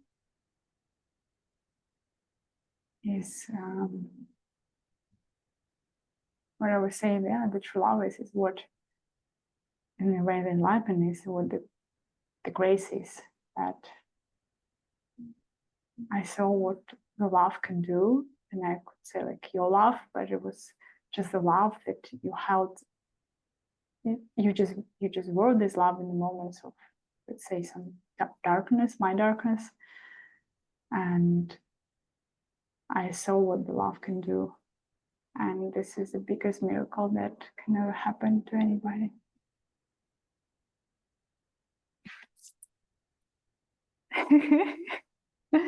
We're all invited here.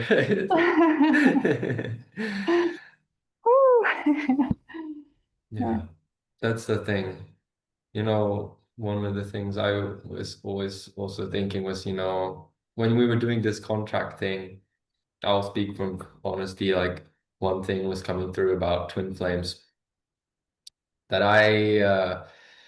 I'm vain about twin flames in a way. Like I was like, I have a vanity there. I felt it. I was like, oh, I'm unique. So I actually had to cancel the vanity of having a twin flame. And like yeah, like realizing it's not even a twin flame, you know, it's like it's like what you just said, it was an intense amount of true love that's coming from just being with somebody in certain situations. The life kind of, yeah, in a way created, but it's just love at the end of the day. And yeah, there was also a connection with, I mean, that's a separate thing, was connection with yeah, for now I'll just say that one. The one I cancelled was connection with being vain or unique or something, about being having my beloved, and yeah, seeing it's so love. That's what the purity I feel is really asking us. Like, it's just I love in the end. Thank you for sharing again. Yeah, that's also why I felt that not today, but it was a day when And we're letting go of the twin flame and in a way of the ideas and attachment. That's just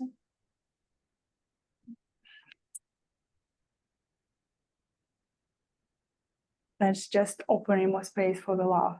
Because in the end, it's not about twin flame, it's about, or let's say it's not about idea or story of twin flame. It's about the love that is it. It's about the love. And it's about the love is just everything. And as this will keep this CD would say, all we need is love, has been all this song. All we need is love. Da, da, da, da. This is what the message of the CD. All we need is love. I was Not the reflecting, story, but the true love. as you mentioned, I was singing, I'm a singer to the call to our community. It's funny because I always remember the words of Aji. Aji? Yeah. Aji. Yeah. And just what his words always connected with the heart, because even though he knows all these mantras, like he knows all the Vedic mantras, and like for all the people who know all of the mantras of like Vedas or like, I don't know, Buddhism, Tibetan, Vajrayana and things. And the most beautiful thing, what a man, he said that at the end of the day, it's about how much love, how much bhakti you hold for yourself in these mantras. It's not about what the meaning of the mantra is, but it's really about the love behind it, or who is the love behind it. And yeah, that's why, yeah, bhakti, like the emotion you create by connecting with love is it's such a powerful human element to have this and be able to experience and share love. So more than any kind of gods or different lineages and all these technicalities, it's really about just be the love. Thank you.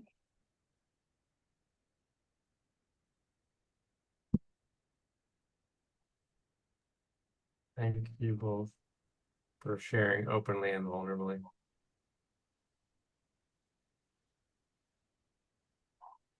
It's what's needed in the world.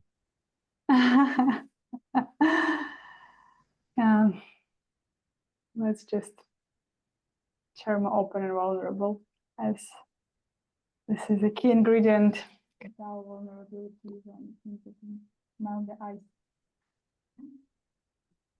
And was the last what I have the fourth line in my son, like in the last word, and then it's like about flooding. You can hear me again? Your microphone is a bit quiet now. Oh, it's still not. Okay, I was saying that maybe it's just has no battery. I was saying that kind of even drink is my life's work. My brand is the fourth line that says flood others with love. This is what else I came here to do. So we'll continue doing this. That's the first key? No, this is the fourth line. In yeah. It is the first gene key, yeah? No, not first gene key.